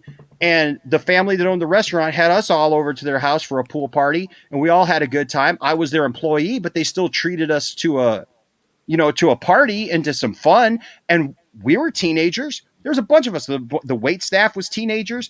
I was a cook. I worked back in the kitchen. And there were some adults there too. Now there wasn't any ruckus stuff going on. There wasn't any drinking allowed at the party and all that stuff. But I'm just saying, like, just because it's an employee doesn't mean that, like, they can't commingle together and that they can't do fun things together and have, friendships together. In fact, I would expect that if he's their boss and he hired them to do this, that hopefully he's on the up and up, and hopefully he's not a pervert and he's treating people with respect. But that's a lot of hopefullys. I know, but I'm just saying, hopefully he does have a relationship with those kids, so that those kids have a good working environment. You know what I mean? Well, but you missed the part, though, Enosh, where I said that Dan Schneider wasn't the only one in that pool with those kids, and the other person who was in charge of scouting these children was convicted of child harm. Like, he was convicted. What's that guy's name? I've heard that guy. What's his name? I forgot his name. I was looking it up. Because I'm trying to find it, because I've been Googling, and I'm finding a whole bunch of, like, serious allegations without one shred of evidence. And then I know that guy there's 100% was arrested. Well, no. I'm not saying that it hasn't happened, but I do know that some of these people have appeared on a show called Revenge of the Siths, and those guys fucking suck. So I don't know. We don't have no idea of knowing if that's true or not, because I remember they got kind of popular off talking about that. But I'm not. I'm seeing here, like, reports are saying that Amanda Bynes accused Dan Schneider of sexual assault on her Twitter. Can't find a single screenshot to even back that up. Okay, so that's different. That's going to be harder to even find, because she's in the conservatorship, and her whoever's in charge of her conservatorship runs her social media. Although there is a potential that there is an alt account out there that's not called Amanda Bynes, it's something else, but they suspect it's actually run by Amanda Bynes. Yeah, right. I remember hearing about that. Yeah. Yes. So it's with her, it's a little hard because she is still in the conservatorship. However, I was going to ask you, I did see that there was I don't know if he's a lawyer or who he is. I think he's a lawyer, but he runs a website where he works with certain celebrities. And I did recall seeing something about Amanda Bynes actually putting out a statement that the lawyer put out. It was about Amanda Bynes, and this was her statement. And she did name Dan Schneider by name. And I don't know the credibility of that, but a lot of Brian people Peck are saying is the name, by the way. Brian Peck. Yeah, Brian Peck is the guy that got arrested. But yeah, there is a website. I don't remember. I have to look at the guy who's been reporting this, but he said that there was a website run by a lawyer, I believe, that does work with celebrities who he wrote a statement in for basically for Amanda Bynes, because she can't technically like legally do things on her own. So he made this statement for her, and she did name him. So again, I don't know the credibility of that, because this is, like I said, it's hard because it's Amanda Bynes. She's in a conservatorship. So we can't know for sure if it's actually her or somebody else The just sad bullshitting. fate of a lot of child stars. Right. So it's like with Amanda Bynes, because that's why I was going to say Amanda Bynes did call him out by name. But again, we can't know now because conservatorship, she has no access to her Twitter. Well, according to Convenient. according to this article on filmdaily.co from February of this year, they say that despite all the rumors about the old star, Amanda Bynes hasn't commented recently about the alleged abuse with Nickelodeon's former executive Dan Schneider. E! Online reported that Bynes is looking forward to her new sober life, and that's it. And like I can't find anything that's talking about this stuff. You know what I mean? Like it's just this is the kind of the whole aspect of it. It's like, you know, where a lot of these rumors are coming from. They're coming from verified sources, and people take it and run with it because it's like you don't want to not believe somebody like 100%. You know, okay, what's this one here you're sending? What's this video clip you're sending me? Well, it's not a video clip. This is the YouTuber who has been documenting and kind of covering all of this. And I mean all of it, like he brings receipts. He's the one who told me about, well, he's the one I learned about that web page that had Amanda Bynes, like, I guess, quote statement. He's the one who has shown that like the possible actual Amanda Bynes Twitter page. He's been actually covering this for a long time. And that's why I said okay, right. The Persian and Persian LA 27.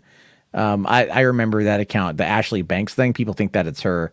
And he never said it was her. He just said that there's a lot of things that make him believe. Well, he put out a video a couple days ago titled "Amanda Bynes' Secret Twitter is Out of Control."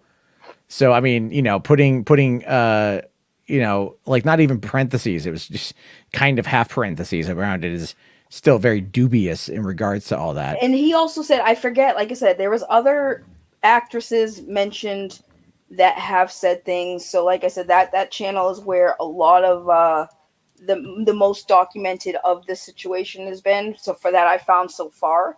But there was another actress. I think she wasn't a main character on Victorious. I think she was a minor role. I didn't watch Victorious, so I don't even know. Sorry, I missed Victorious. But I don't watch any of those shows. So I'm trying to like understand what people are coming from here. I'm trying to look for like actual like it. To me, this comes across as wildly circumstantial, and I'm trying to apply like my investigator brain to it, and try to get as much details as I can, because you figure with how covered this story is, with how talked about this is, people would actually have more data, more actual pieces of evidence. And all I'm seeing is like imaginary Twitter accounts potentially being associated with somebody. We don't know if it's fact or fake, but people want to believe that it's real. So they're kind of running with it being real. And it doesn't matter how many times they say it's a rumor.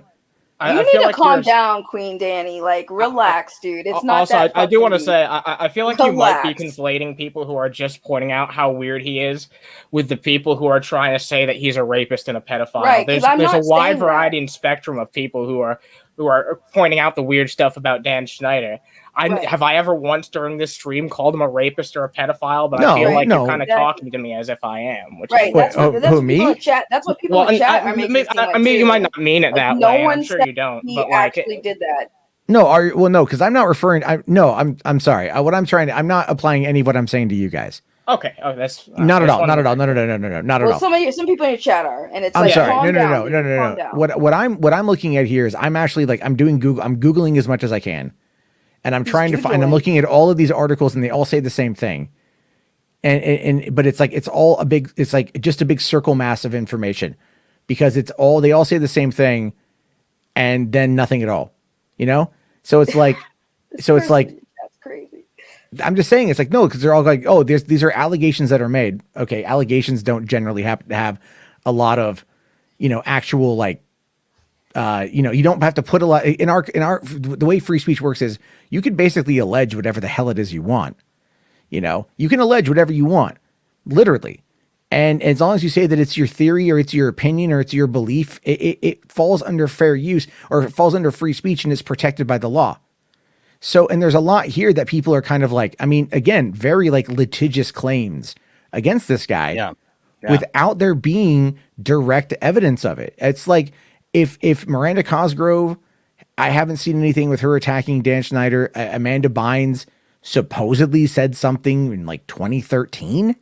That was like 8 years ago. So it's like, and we have no idea if it's real or not.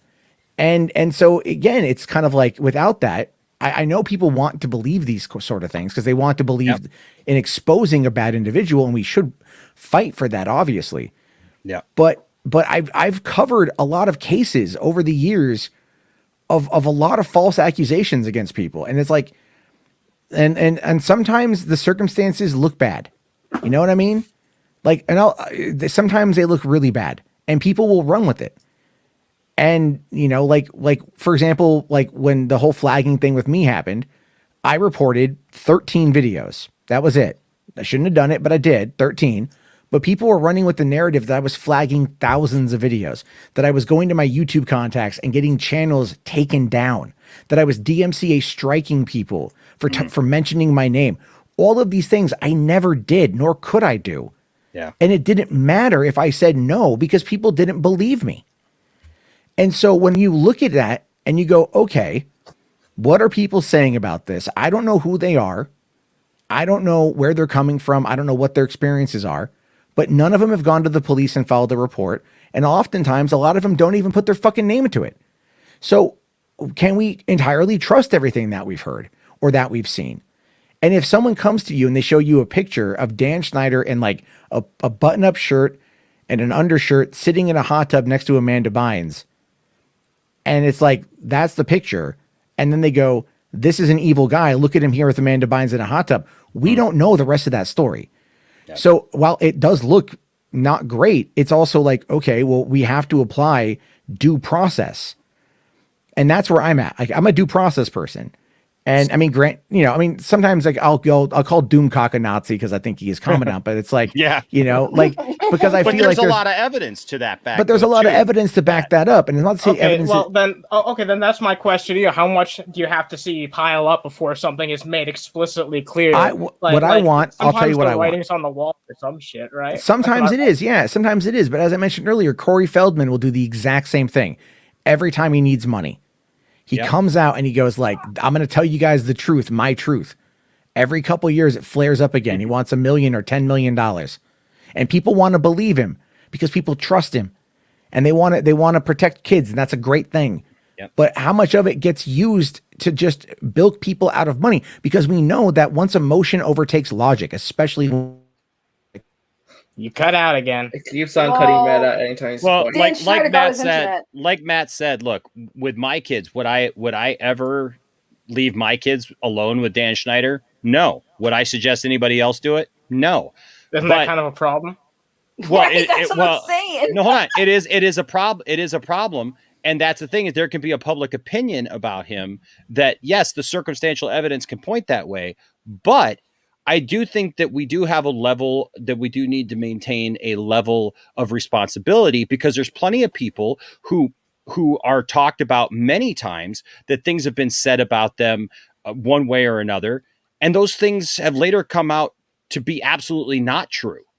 And so there may be things that like may point out to be that Dan Schneider was was doing things that were absolutely inappropriate. But you know what? The reality is we still have not seen anything that definitively says that, and nobody has even come forward to actually make the definitive claim that he has. So it's like we're putting the cart before the horse, like way ahead of time, because we can all agree that something was here. There's some smoke here, right? There's some smoke here. Nobody's denying that. There's absolutely some smoke here where we go, well, something doesn't look right here. So we need to look into that a little bit more, and we need to find somebody who's willing to come forward. I agree with the Corey Feldman thing. Look, do we all know and agree that there are a bunch of weirdos in Hollywood who are doing horrible things to people, kids, adults, everybody and anybody they can? Absolutely. But it's not everybody either, right? And the Corey Feldman thing is a perfect example, Matt. Perfect example. Do I believe that Corey Feldman went through some stuff? Yeah. But like, if you believe that, then take it down, you know, like then do something. And I get the point that it's not always easy to come forward, and it's never going to be easy to come forward, but somebody's eventually got to do it if you want to see justice served, you know? So here's my thing though. I'm going to stress, no one here, at least I haven't, and the other person here hasn't. We didn't say he was a rapist or a molester and that he did anything like that he deserves jail time. I just don't think the dude should be working with kids. And that's all we were doing was pointing that out. What we're saying is like he's creepy. He's put kids in compromised positions. Some people are saying that, you know, some of these actresses are making cryptic things. He just should stay away from kids and not do kid shows anymore. In fact, nothing that we've said so far, and I'm pretty sure nothing that we've said is actually like to be actually true, is an allegation. We've only pointed out things that have actually been in the shows, things they actually have done. So I don't really see the issue with the conversation. Oh no! Listen, if y'all are okay with constantly seeing children's feet on your TV, then I don't know what to tell you. That's on you. You got some problems. You should probably reevaluate your own damn life if you think that looking back at it as an adult, like for kids, we don't think like that because we were young. Of course, right? But we think it's just like a stupid, quirky joke. Yeah, it's super quirky joke. Yep. But you look back at some of the stuff that these kids were doing, and you're like, that's not right. I don't feel comfortable. Like, I watched the video of Ariana Grande dumping water on her, opening her mouth like, and I'm like, what the hell? Being upside down with a low cut shirt, pouring water down her breastises as a minor. And no one else peeped that until you got older and you rewatch that and you're like, oh, that's a little weird. I don't like that. That makes me feel uncomfortable. Oh, I agree. We've talked about that many times. H-Bart's can attest to that. We've talked about, because H-Bart's is a fan of iCarly too. And we've talked about the fact that there was a bunch of things on iCarly that would make you stop and go, what? I mean, they even had a scene in iCarly with Jeanette McCurdy and what's his name? Trainer who plays Carly. The guy who plays Spencer. His last name's Trainer. I just can't think of his first name right now. The guy who plays Spencer, they had this moment where Sam and Spencer are in an argument and they're going back and forth. And then all of a sudden, like, they're making like these one shots at each other. And then all of a sudden, like, Spencer says something to her like, well, you know, you love me. And she goes, wait, what? And he goes, never mind. And it was like, oh, and it wasn't played it was played that basically, you know, she has a thing for him and he knows it, kind of deal. But it was just like this one-off sentence that, it comes across really creepy. But, you know, there's plenty of people who are on those sets, you know, is all I'm saying. You know, adults, you know, look at if we're going to do that, then you gotta think, well, somebody had to see something. If all these kids had weird, crazy things happening to them, then somebody who was a child back then, somebody needs to come forward and just say, look, this needs to be investigated. I feel like we're kind of going in circles. No, these counter arguments in this chat is what's really funny, because it's like actors didn't care. Of course, actors aren't going to care. They are new actors. You know how much bullcrap actors put up with? Why do you think the Me Too movement happened? You think that stuff happened right then and there? No, that was years of these actors sitting there and taking it just to keep their careers. So obviously actors aren't going to say anything right away. So that argument's out the door. No lawsuit, that argument's out the door. Because again, at the same time, if these actors really had something happen to them, it's their choice to come forward. Like, yes, if they want action and justice, yes, I agree, they should come forward. But just because there's no lawsuit, want a career, they're not going to do that. Right, exactly. And just because there's no lawsuit doesn't negate the fact that it didn't happen. Like, oh, there was no lawsuit, so that person didn't get sexually assaulted. What are you talking about? Like, just because they didn't take you do realize there are some women who have been sexually assaulted who have forgiven their assaulters and didn't press charges, right? So because there's no lawsuit doesn't mean that person didn't do it. I get that, Saggy. But the thing too, well, that's not to you though. It's no, I know. But what I'm saying. Max? Oh, okay. What? Yeah, no, sorry, my browser froze. So I've been my browser froze. I was just gonna say, Saggy, I get what you're saying, and I totally appreciate it, and I agree with it. All I'm saying is that, but you have to be careful with how much certainty, though, you bring when you're discussing something that we have no firsthand knowledge of. You understand what I'm saying? Like, we can speak on things and say, look, this is what I feel. This is the feeling, the gut feeling that I get when I think about these things, or I see these different things, or I read these things, or whatever. But I do think that we should be careful about how much certainty we speak with some of these things when nobody's come forward. You know what I mean? Like, I'm certain he's a creep because he has a foot thing. I don't care what no one says. I'm sorry. He's creepy for that. Like, bro, he is a creep. I'm sorry.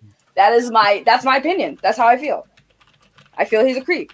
And I like I said, me and the other dude here literally gave examples why we feel he's a creep. And people want to say, oh, that's slander. No, it's our opinion based on literally what we feel with what we saw.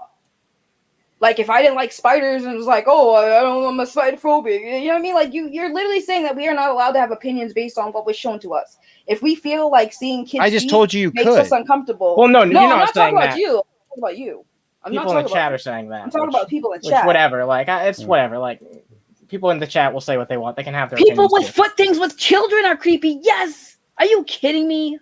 Are you kidding me? No, your argument's irrelevant because you're literally saying, no, people with foot things with children. I feel like we've reached an impasse here. Children. Yeah, I think just we all want kind to of say that Hobbs represents my face right now. This is how I feel internally. Children, bro. It's Hobbs. I just think, look, the way I'm kind of looking, looking at Matt, it. you and I are on the same page for once. Well, I mean, it's such a weird thing because I'm like, look, if this guy did shit, like I want him gone, Absolutely. like 100%. And I think like there's enough there, like that, I agree with Enosh. There's a lot of smoke. And so it's like, yeah, investigate it. Viacom CBS investigated it and they came back and they said, we didn't find anything, and I know that like, and they were looking for it. And it's like, if they found something, they would have taken this guy out back and beat him with a shovel. They would have ended his career 100%. So it's like, if they did an internal investigation and no one found anything, if no one has come out publicly and said anything, like, think of him what you will, but it's kind of like, again, it's like things aren't adding up on that front. And so basically what you're saying is like, the argument here is, yes, I agree with you. He should not be canceled unless there's solid evidence. Due process is the thing. 100% agree. I'm still going to say he's a creep and still say F him. And we should still talk about the things that he's doing, which are right. weird. Yeah. Like, that's what I'm saying. Nobody's here saying that he's canceled. I just said F him, and I think he's creepy, and I gave you reasons why I think he's creepy. I don't think he's gonna. I mean, I know he sold. Here's the thing: is he just what they said in the New York Times piece? He sold a new pilot. He sold a pilot, but it doesn't become official until like the end of the month, right? That's so just like a pilot too. It might not be a full series. Well, I mean, but the thing is, though, selling a pilot though still requires there's a lot that goes into it. But oh yeah, definitely. If him coming out with a New York Times piece that was more or less like, I mean, it was an easy thing. Let's be fair, like it was an easy layup. I don't like a puff piece sort of thing. He responded to the allegations, but they didn't focus on the allegations. And he admitted that he was maybe a bit toxic and that he was verbally wrong and communicated wrong and that he's been working on it for 3 years. And he's a much more gentler communicator now. So like that was kind of the takeaway from the interview, in my opinion. But again, if this gets enough negative backlash, that pilot may not go through, and when they got rid of him, and I'll tell you this, what's fascinating is when they fired him, it was pretty sudden. And when they cut ties with his Schneider's bakery production company, he still walked away that day with an extra $7 million in his pocket. So they cut him a check to get him the hell out of there. So like that's something. So it's like, what happened? Was it like the verbal toxic community that he had, or the toxic environment he had created? Kind of starts to seem like that's more likely, is that he created such a toxic workplace that people were just like not happy, and they got rid of him in order to make it a better place. He was a crappy guy. He was a bad boss. He was a horrible guy, and it could well be that he did other stuff too. But I agree with you, Matt. I don't know. I mean, like I forgot this guy existed for a number of years until I woke up, until I happened to be surfing Twitter today, and I see people, screenwriters and people Look who work what in LA. you've done, Matt. Yeah, I know. Done. Well, no, they're all talking. I just don't understand why people are so upset with two adults being like, it's creepy to be like having kids' feet all up in your face and Saggy. Nobody. I don't think anybody is. Look, no, you're not reading the chat. You're not. Okay, I am reading the chat. What I'm seeing. Okay, but hold on though, because listen, as somebody, my history over this last year, right? Of having stood up for Ray Fisher and that whole situation, and had a very public opinion about what went on behind the scenes. Plus all the Joss Whedon stuff. Yes, but why is that? It's because somebody legitimately came forward and said, this, and this has happened. This has happened to other people. And yes, we didn't get the full story, but we got painted a pretty clear picture of what was going on, and it's played out now. But the problem with this is, and I think what you're maybe misreading with the chat is, they're not against you. They all agree. Look, there's some creepy, weird stuff here. It's just when you take such a hard stance, and that's why I was giving you a hard time, Sag, even when I came in, because one of the last things I heard before I signed in was you just making a blanket statement that if this happens, well, you're creepy or you're a pervert or whatever. And I don't think that people feel comfortable with just making blanket statements about something, especially when nothing has ever been actually accused. That's what I really wanted to ask you. Like, well, okay, besides getting a creepy feeling from this, or a picture you saw or a video you saw, what do you know that happened? What can you tell me that somebody actually came forward and said, this happened to me?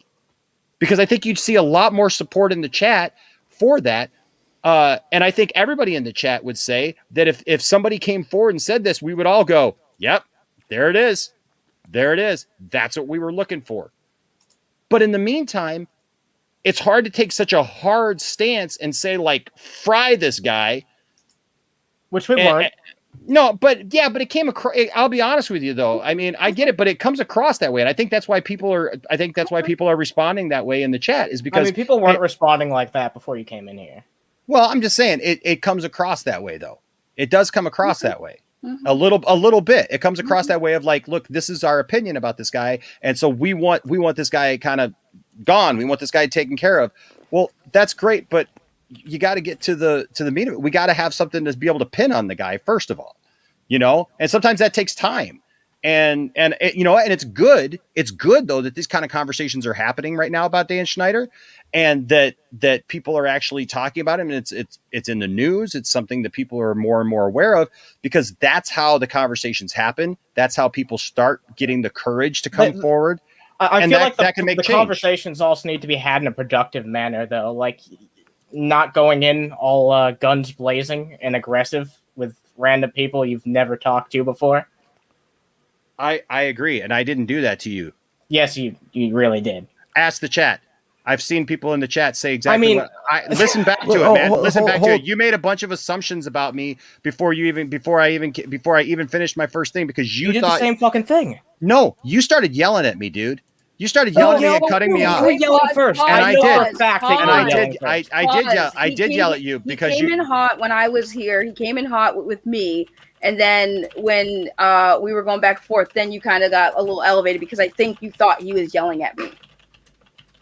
Okay, yeah, I didn't know that there was like a prior relationship here. And you and I have kind of had a similar position throughout all of this. So right, so I understand like how the whole thing got crossed to the wires, but yeah, sure, he wasn't. Okay. So yeah, in his defense, like you were kind of reacting, thinking that he was just some dude coming in here and coming at me about the opinion that we shared. Understand? Lots of coming. By the way, I have the. What do you think I was doing before I got in here? I have the Jeez. scene. Okay. I'm a hero. No, I'm a I hero. I have the scene. I saw. Okay, so I did watch this while you guys were going at it, but all right, yeah, no, go ahead. It's yeah. So let me see. Let's just see if this is something you guys are comfortable with. Because I'm not comfortable with it. I muted the audio. This is just her. Like, first of all, why? Like, why? Why? Why? Why is she waterboarding herself? I don't know. Why is this a thing? Oh, it's comedy? That is not comedy. That's No, that's it's funny. comedy. Yeah. Well, I mean, considering that the lead up to that, though, him the Ariana Grande thing. But this is what I'm saying. This is why it's really sus, and why I feel like something is amiss. Because like, why are you having these kids do stuff like that? That's very inappropriate to me. Maybe, but was he the sole writer though on every project? He's the common denominator on all the Dan Schneider bakery shows. Like, oh, he definitely. Well, he that's was actually there not for Ariana true. Grande stuff. That's actually not true. One of the writers that the New York Times piece interviewed had followed him across 4 shows. So Schneider's Bakery employed people who worked on multiple projects. So they worked on multiple shows. So it's a wide. So if it's not Dan, it could be somebody inside of the organization that has been fueling this. And Dan's been getting accused of it. I'm pretty sure that was Dan's project, because that was when you could see what Ariana Grande looks like, and that was when she first, I believe, was cast for that. Okay, but here's the show. thing: before I came in, Matt kept asking you though to show him that like you didn't have that prepared, Saggy. That I guess that's another thing. Like you have a very strong opinion about that, and I can respect that. But like, if you want other people to also like share that opinion or to respect that opinion, like you got to be able to show that. And I guess like thinking, well, I think that this is his project when none of us really know. It could very well be his project. But I'm saying there are other writers on those shows. There are other people who have input into those shows. So like, then maybe it goes much deeper. You know what I mean? Like maybe there's a lot more that needs to be looked into that. Well, this was just a stream where like a news article was pulled up. It's not like there was a ton of research. We all just hopped in here. It wasn't like anyone else on here like really, had a lot to go off of. I'm sure there could be like a well done research video. I know multiple people who are working on projects about Dan Schneider. That guy Quentin Reviews is working on a video, I'm pretty sure, talking about all the weird shit that he's been up to. So there is shit out there, and there's enough information to compile, but it can't all be done spontaneously on a stream off the dome. You know what I mean? No, I get that. I'm just saying if Saggy has if Saggy has such a strong opinion about this, that it sounds like she didn't just come up with this opinion on the show.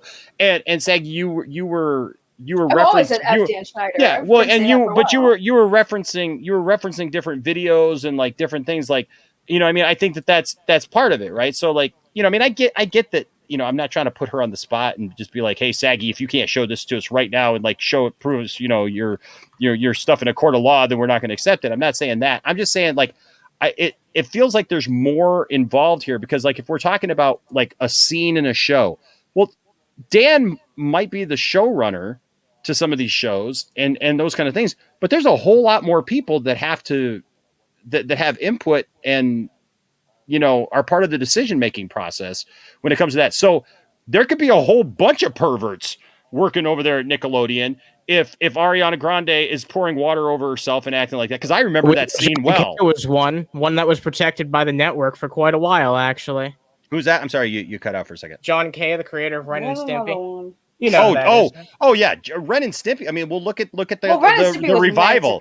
Look at the revival of Ren and Stimpy. Oh, that was terrible. The revival of Ren and Stimpy showed basically that there was something wrong, and that it wasn't just comedic and something fun. They had so where girls were topless. Yeah, they had a whole topless episode. It was. There was some really perverted things in that revival. So I mean, but that's what I'm saying. Like there could be a whole slew of things that need to be investigated, Well, no, that's why I said that one guy who got arrested. Obviously, Nickelodeon has had a problem. So when, like I said, that guy worked close with Dan Schneider. I don't know. Like I said, there was a lot. Do you think that Dan Schneider got Jamie Lynn Spears pregnant? No. No, I don't Because think like that's a big one. Like that's the like I mean, In like all I'm honesty, reading I I'm joke reading about through. I joke about it, but no, I Like know definitely. no, I mean I'm reading through like a whole bunch of different like fucking like theories and shit here, and people are saying like he got her pregnant. People are saying that. Well, you can that find like conspiracy theories about anything. But they're saying like that. I mean, Amanda Bynes' MK Ultra was Dan Schneider. Like, okay, like I mean, like, but no. But hold on. The reason why I bring it up though is because you almost just said, well, there's no proof of that, and it's like, but again, it's like the things that I'm, the whole Amanda Bynes accusing him sort of thing. It's like all these things I've been seeing. There's not like an ounce of evidence that has been made public by people. It's been through back channel or like anonymous Twitter accounts. I mean, there's no way to verify anything. And like I want due process. Like, I mean, like get a special prosecutor, get a fucking grand jury. No, I agree. Like I said, I 100% agree. But that's like I said, I will say this till I'm blue in the face. We're not saying that he like hurt the kids. We're basically just saying he's creepy and we don't want him around kids. That's an opinion. Yep. No, that's a valid opinion. That's a valid opinion to have. There's just a lot of like the rabbit hole. It's not slander, dude. It's not slander. It's an opinion. No, I do want to say real fast because I think some people in the chat might get the wrong idea. I do want to apologize for coming off antagonistic to you. I apologize for that. I didn't want to make like I don't know. I made a bad impression. I shouldn't have done that. That was pretty shitty. I apologize, dude. I apologize for getting hot back at you. Like, it was a moment. It's a heated discussion, man. We're all good. I am mad at you, and I hope you're not mad at me. I hope you're not mad at me. And Our mom and dad stop fighting, please. Yeah, Jesus. No. Honestly, I can't see your name. Honestly, I can't see your name, so I don't know who you are. By the way, Jesus, of course my opinion means nothing. We're having what's called a discussion. Maybe you should try it sometime. On a Haven. I do want to say like it takes a big man to like, to say that. So I really appreciate that. And no, we're 100% cool, dude. Yeah. Cause I ain't trying to fight with anybody. I'm just I think. Oh well, you and I will go anytime, Saggy. you and I. You want to come to my house and steal my toys, so that ain't gonna. Everybody wants. I said replace your toys, not steal them. Replace them. Yeah, I know what you got planned. It's all Matt Jarbo's fault. Yeah, well, like I said, I'm not trying to fight with anybody. Actually, I was gonna mention just like as a conversation sidestep. Enosh, what do you think of the Star Wars Vision stuff? Yeah. No, not for you. So I'll be honest with you. I haven't watched it all, but I'll be honest with you. Dude, we've had this conversation how many times? I'm not a big fan of anime. So maybe this will be what gets you into it, though. You never know. I doubt it. There's plenty of books and there's other stuff that's like that. That animation just does not work for me. Enosh, do you like Avatar: Last Airbender? No. Wow. You really are a hater of anime. Jesus. That's not even like, that's an Americanish anime. Holy crap. I told you the only anime thing that I'm even close to, man, is Voltron. Original Voltron, and I get in with Transformers just by being it's a legality because technically that's what it was before it came to the States. But it's just not a genre I'm into. I mean, Tiffany has been watching Death Note for like the last, week and a half and stuff. She got into that and really loved it and everything. And that's great. And I don't begrudge anybody liking it, but it's just not my thing. But RJ, that goes back to my point. It's like, I don't have to like every Star Wars thing that comes out. Now there may be some good stories in there. I don't know. You know what I mean? And I may listen to those stories or hear somebody recant those stories to me, but like, I don't have to love every thing that comes out, No, I don't. No, I don't. Yes, you do. No, I don't. Not to still love Star Wars. And no, that's valid. I was just curious if you saw any of the stuff that came out from that, what you thought about it. Because I know you're not too big into it. But I would have checked it out today also, except for the fact that like, dude, I was literally gone all day long with my wife and family. Like Tiffany and I went out, man, and we went toy hunting today. And so, yeah, I'm very jealous. I'm going to rub Yes. Heck yeah, man. So like we so bought quite a bit today. So I didn't have time to be watching. You encouraged me to rob you. No, I'm just saying I'm just saying I've been busy all day long, so I haven't had a chance to see anything. I saw that came out, but it wasn't like hot on my list to check out. But I appreciate you asking them. Yeah, of course. we checked it. We checked it out here. It looks okay. I'm waiting to see what some of the stories are, if they're cool. And it comes out in September. So yeah, one of them's called The Twins. It's about like dueling twins who like light side and dark side. There's like another one about what was it? The Tatooine Jamboree. Why did I will say this, RJ? RJ, I did think of you today because like while we were out shopping, I found a bunch of Beast Wars stuff. So there you go. Aww. But what about Beastars? Huh? What about Beastars on Netflix? No, don't you do it to him. No. Apparently, this is a very famous shot from the show. It is, yeah. Hey Matt, this is not helping me get Enosh into anime. Okay, that's because I'm gonna throw a wrench in that. I'm gonna save my boy on this one. All right. What now? What now? Wait, you didn't see it? You didn't see it? Enosh, just close your eyes. Just close your eyes. Oh, okay. Hold on. I want to see it. There you go. There you go. Oh wait, hold on. You know what? Hold on a second. I am so sorry. You know what? I have had the actual YouTube thing up. I have not had the StreamYard thing up, so I missed it. I'm sorry. Okay. Put it back on. No, don't bring it up. He's been spared. No. What the heck? I know that's not even the worst scene. That's not even the worst scene. Is this like is that like a modern day telling of Fritz the cat? What the heck? Dude, that's not even the worst scene though. That's not even the worst scene. It's Zootopia Rule 34. They literally have a scene. They literally have a scene because it's about predators and prey, and they have a scene with that same bunny where there's a lion who is implied that he is about to assault her in a way. It's very, very sus. Is his name Dan? No, his name Dan. It looks like him. Yeah, I would just say maybe it could be Dan. It's voiced by Dan. I heard that. That's true. That's fact. My sources told me this. This is what we talked about last night until for a 3-hour live stream last night. It was just like, Lord. I promise you, it is not that bad. Everyone's in the chat's like, have you watched Beastars? I was going to actually watch Beastars today, and then I was going to title the stream, I watched Beastars. You're never going to watch Beastars. No, I was really going to watch it. And then I started looking into the Dan Schneider thing, and I'm just like, well, okay, so Jarbo, I might as well do that. I will tell you this: if you ignore the fact that they are animals, then it's a good story and it's a good watch. It's still a good story with them being animals. What is it? It's like this is like Watership Down or whatever. Hey, a rabbit going down on a friggin' wolf. I guarantee it's going to be better than Sing. Bunnies don't go down. It deals with issues of society, deals with racism and other things like that. Rabbits don't go down. It's really compelling. I will say that. Rabbits don't go down. Wait, hold on. If they're hero rabbits, they do. She was not a hero rabbit, so she does not go down. H-Bar's here is like, Matt was going to go to bed, but I asked him to talk about Bruce Lee, and it turned into this. And he's so right. I'm like, okay, it's been a while. Fault. I was late. Yeah.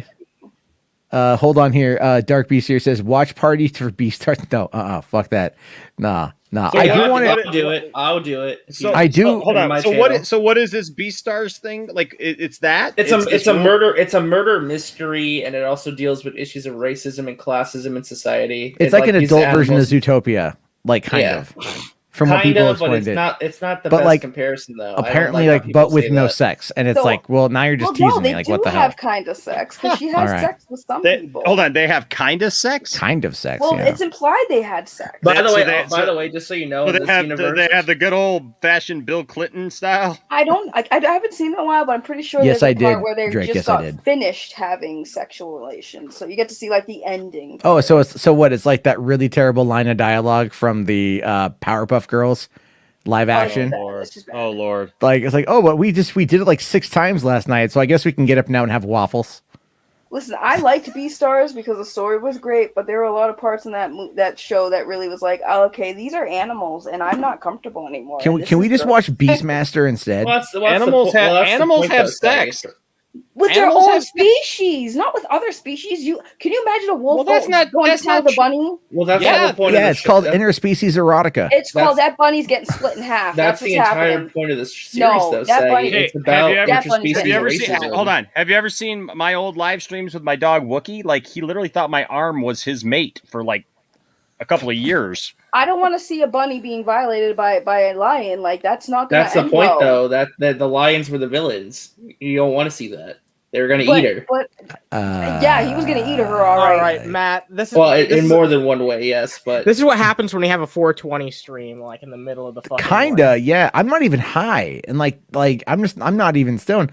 Oh It's no, been for just- me, it's literally about to be. Oh, 420. speaking of Oh, anime, yeah. real quick. Speaking of anime, the Oh my Demon God. Slayer It has game is coming out this hentai, year. yes. They just announced Wait. that Wait, what's What? coming out this year? the Demon Slayer video game. Oh, I don't shit. care about that. Right, I don't who care about cares? Demon Slayer. Who I don't care cares, about Demon RJ? Slayer. Hey, it was the highest grossing movie of 2020. So, I mean, Demon Slayer's good, though. RJ, I'm so sorry, man, that nobody likes the stuff that you like. It's, I mean, well, I like Demon Min here Slayer. makes an interesting point. Says I think Beastars can be comparable to Big Mouth. What? In terms of tabooness.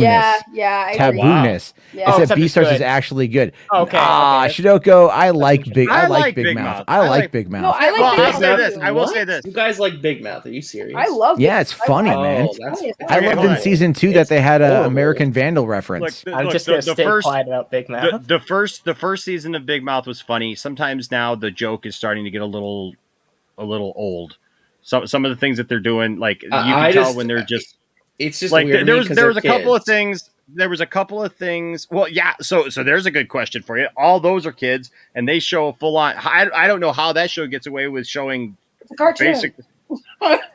It's a cartoon, and it's they consider it. It's still perceived. educational. No. It's still perceived child nudity and sexual acts. So like, I don't know how they get away with doing that, but It's about puberty, and it's about I guess in a way a comedic. I thought you were going to say it's educational- about edging. No, edging, no. I've actually heard that the reason why they can get away with that is because they made the characters look so like not like humans. That's why the character models are so weird and freaky. Is with that such why? Weird... Okay. Yeah, that's why they have such strange proportions. I'm pretty sure that's why. I have felt weird watching that show occasionally. Me and my I've- wife will be watching the show, and I'm like, well, this is funny, but like I felt that's supposed weird to be a kid. Yeah, I'd rather see these like the comedy team on there take on a different subject matter. Well, don't I know. felt weird. Well, they with are. Big They're Mouth at doing first, they're too. doing a spin-off show. Oh, really? It's called, I think it's called Human Resources. It's about like the monster world. Well, And like Maya Rudolph and Nick Kroll are going to be in it as like the love monsters That could be or the hormone monsters. Yeah, so it's I was weird with Big Mouth at first too, but then it's like this is what our puberty was like. Well, like this yeah. is what we went through. So I didn't feel as creepy when I realized like, yeah, this is literally about us when we Wait, were hold kids on, what? remembering all this crap. Say what? I don't remember the hormone monsters. Did you guys though? no. What? Did you guys have hormone monsters? I had one. This is very disturbing and scary for me. Jesus Christ. Dude, I remember when I first friggin' started getting, going through puberty. Your childhood was like Big Mouth? Yeah, I don't know. Saggy, we need to have talks about that, honey. Like, we need to have some major talks about that. If your childhood was like, you're worried I about was Dan literally like Schneider, I'm worried Jesse. about you. I was like Jesse, not a little bit like Jay, but mostly like Jesse. I was A little Jesse. bit like Jay. I was a little like Jay. That's a little. That's a little problematic. Listen, my pillows were my what- best friends. Oh my god. Oh my god. Oh, so God, now if you ever see her on camera, look to see for the wet streak on the pillow. There you go. Oh my god. That's where it's gonna be. Why did you have to take it there, Matt? Why? Because she laid it up, and I dunked it. That's how jokes work. And I'm tired. Yeah. By the way, I was gonna say, I think it speaks a lot then that if everyone doesn't like the things I like, I still love everyone here, even though we disagree on stuff we like. I feel like I'm being judged because I said I literally am like something. Tony's got a good point here. It's like, is this turning into another episode of Boulder Talk Radio? Like some nights it has. When it goes on too long, it ends up getting weird. You know, Like- Matt, I can Like truly the fourth- say it's like this the is one of the fourth hour. weirdest episodes yet. Yeah, You it's said fun. it every though. time. It's I've fun, been here though. twice with you, and you said it fun. last time too. I say that every time. It's my line. I get to say it. It's Yeah, true. that's fair, And then as soon as I'm on your stream helping you out, then I'm going to say it over there too. This is the Oh, weirdest cool. episode of Underhaven I've ever been on. And I like you love say it. that every Awesome. time. By the way, I love how we get really hot and heated on topics, but after that we can just sit back and joke like you. I love this. I love our relationship. I love it. H Barts wants Enosh to go back in the hot tub. Wait, you were in a hot tub earlier? Yeah, I was in the hot tub a couple streams ago. Yeah, he came on here in a hot tub. Why Yeah. am I not getting notifications? I'm getting kind of pissed off at YouTube. I wish I had a hot. I honestly thought you know what would fix that? You know what would fix that? If you join the Poindexter Lounge Discord server. I'm in there. I'm in so many Discord servers I can't keep up. Oh, I know. I was plugging it for everyone else. On my stream, it is pretty good. It is pretty good. It's a really good Discord. Listen, we show Saturday morning cartoons. We do the old TGIF Friday night lineup, and Cylon Scotty is getting ready to do a scavenger hunt for people with prizes and all that good stuff. And you can't get mad at me. Pretty cool. Matt, I was plugging the videos earlier, so I've been plugging everyone. Somebody clip that. Somebody clip RJ saying he's been plugging everyone, please. And then Saggy backing it up. Yeah. Yeah. Of course he Oh my plugs God, everything. I'm after that comment RJ made yesterday. It's like, oh whatever. Boy.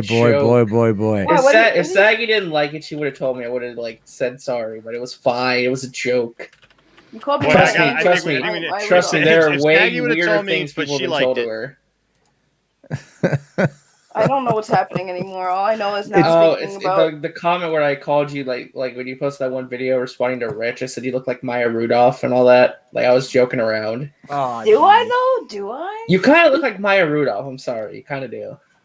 I got Raven Simone when I was a kid, but Maya Rudolph's a new one for me. That means I'm looking old. Yeah, that's like you're moving over from like teenage star year to like I've hit the mother part of my career. God, I'm gonna cry now. Didn't they bring back That's So Raven? Yeah, they did. Yeah. Wow. I remember hearing about that. I was like, what the fuck? They're bringing back everything, aren't they? That's because there's no new ideas. That's true. Plug. The bat plug. The bat plug. Bradley, just wait till the next time Jarbo's on my stream. I've got a drop for him. I almost said a plug, but it is a plug that I think would even make his eyes get big. It's not a lot that can shock me, to be honest with you. At this point. It's a little concerning. And I want to clear up something because H. Bartz just brought it up. I was never saying that H. Bartz was dead. That was not the inflection. I get what you're saying. I was saying it was memorial to him. I should have said it's going to be in honor of H. Bartz. In honor. You said in memoriam, though. You said in memoriam. I know, because we were live and I just said it, and I didn't even realize you said that. He's like, I'm making a memorial to H. Bartz, and I'm like, memorial. That made it even more memorable. It was dumb. He followed with in memoriam. It was dumb. Pour one out for the homie. It was dumb. It was dumb. I admit I misspoke, and it was dumb. But you know what? It's going to be in honor of H. Bartz. So there you go. Lost a fallen soldier, bro. H. Bartz is actually gonna have his own tier in our little thing. Shit. Yeah, we're shredding tiers. It's gonna be named after H. Bartz because if anybody ever hits that yes, you've come back to life, sir. But if anybody ever gets on the same tier as him, they will be part of the H. Bartz honorary section of the Poindexter Lounge. Cheer indeed, because I cried when I heard that H. Bartz died. Rest in peace, homie. Oh, whatever. Pouring out for the homie, for the fallen frog. I just thought that was funny. Fallen frog. Oh, man. We miss you, brother. Well, okay. I think on that note, I should probably wind this thing down because it is late and it's late for the I got to East get Coasters. up 2 hours. Yes. Oh yeah, Y'all are crazy. Happy 4th of July to everyone, by the way. Happy 4th of July. Yes. Enosh, hold on a second. There's something I got something to show you for your next 2 cents. We'll do it after the stream though. Okay. But all right, everyone. Hey, be sure to check out Anna at underhaven.org doing some great streams. You got Saggy Melons. You can just Google that and you'll find some stuff. It's very fascinating. I'm not going to correct you. She's probably not. One day we'll find her live journal. That should be fascinating. Anyway, and then Resident Justice and I will be back talking about Loki later on this week for episode number 5. I'm hyped. I know you're hyped. Oh yeah, of course. And then of course Poindexter Lounge is a great place to go and hang out and talk about nerd stuff as well as all things Zack Snyder. We actually haven't talked much about Zack Snyder lately. I've noticed. Yeah, even tonight, H Bars is like tossing super chats, like talk about Zack Snyder. It was pretty funny. And then I'll be on tomorrow night as well, chilling in the later evening. So let's talk about Geeks and Gamers now. No. Even though one of my friends is currently attacking them on Twitter, it's pretty funny. Wow. And like right now, he's calling them out. Like he's just calling them out. And it's funny, but yeah, I'll be back on tomorrow evening for a post 4th of July. Maybe I'll watch Beastars. I'll check it out. And because there's no fireworks going on up here because of the heat wave, so they're not doing that. And all right, well, if you guys also, by the way, because I didn't even plug this earlier, become a channel member. There you go. Help out. These Saggy's right there. She loves me. There you go. One, baby. Yeah. Number 1, and then I put H Barts over here in the legacy category. It's not a memorial, but it's in, Where's H Barts? Where's H Barts? Right there. He's dead. Right From there. what I heard. In It's memorial. right on the right hand side, right above Rel. That's awesome. See, awesome so that's the legacy. So it's just grouped in with a bunch of other people midway, halfway down. Yeah, because there's no hierarchy or tier here on the channel, Enosh. No, there's none of that either. But we are appreciative of those who support the channel. Yeah, weird thing too. I'm on Enosh's Patreon thing twice. Like I'm so powerful. Yeah. I actually have a clone of myself there. Simp. And just because I've been lazy, and I haven't updated the thing. And oh right, there was I know Carlos had said something. There was I'm sorry, man, I missed a super chat earlier. There's a couple that I did miss tonight. If you guys message me on what they were, I will talk about them tomorrow 100%. I got to go find them. I got to go dig through a lot of super chats to be able to find the ones I'm talking about. But I will do them tomorrow. I'll try to get them. Thank you guys again. Have yourself a great evening. A happy 4th of July. Stay safe. Get drunk, get laid, have fun. Peace out.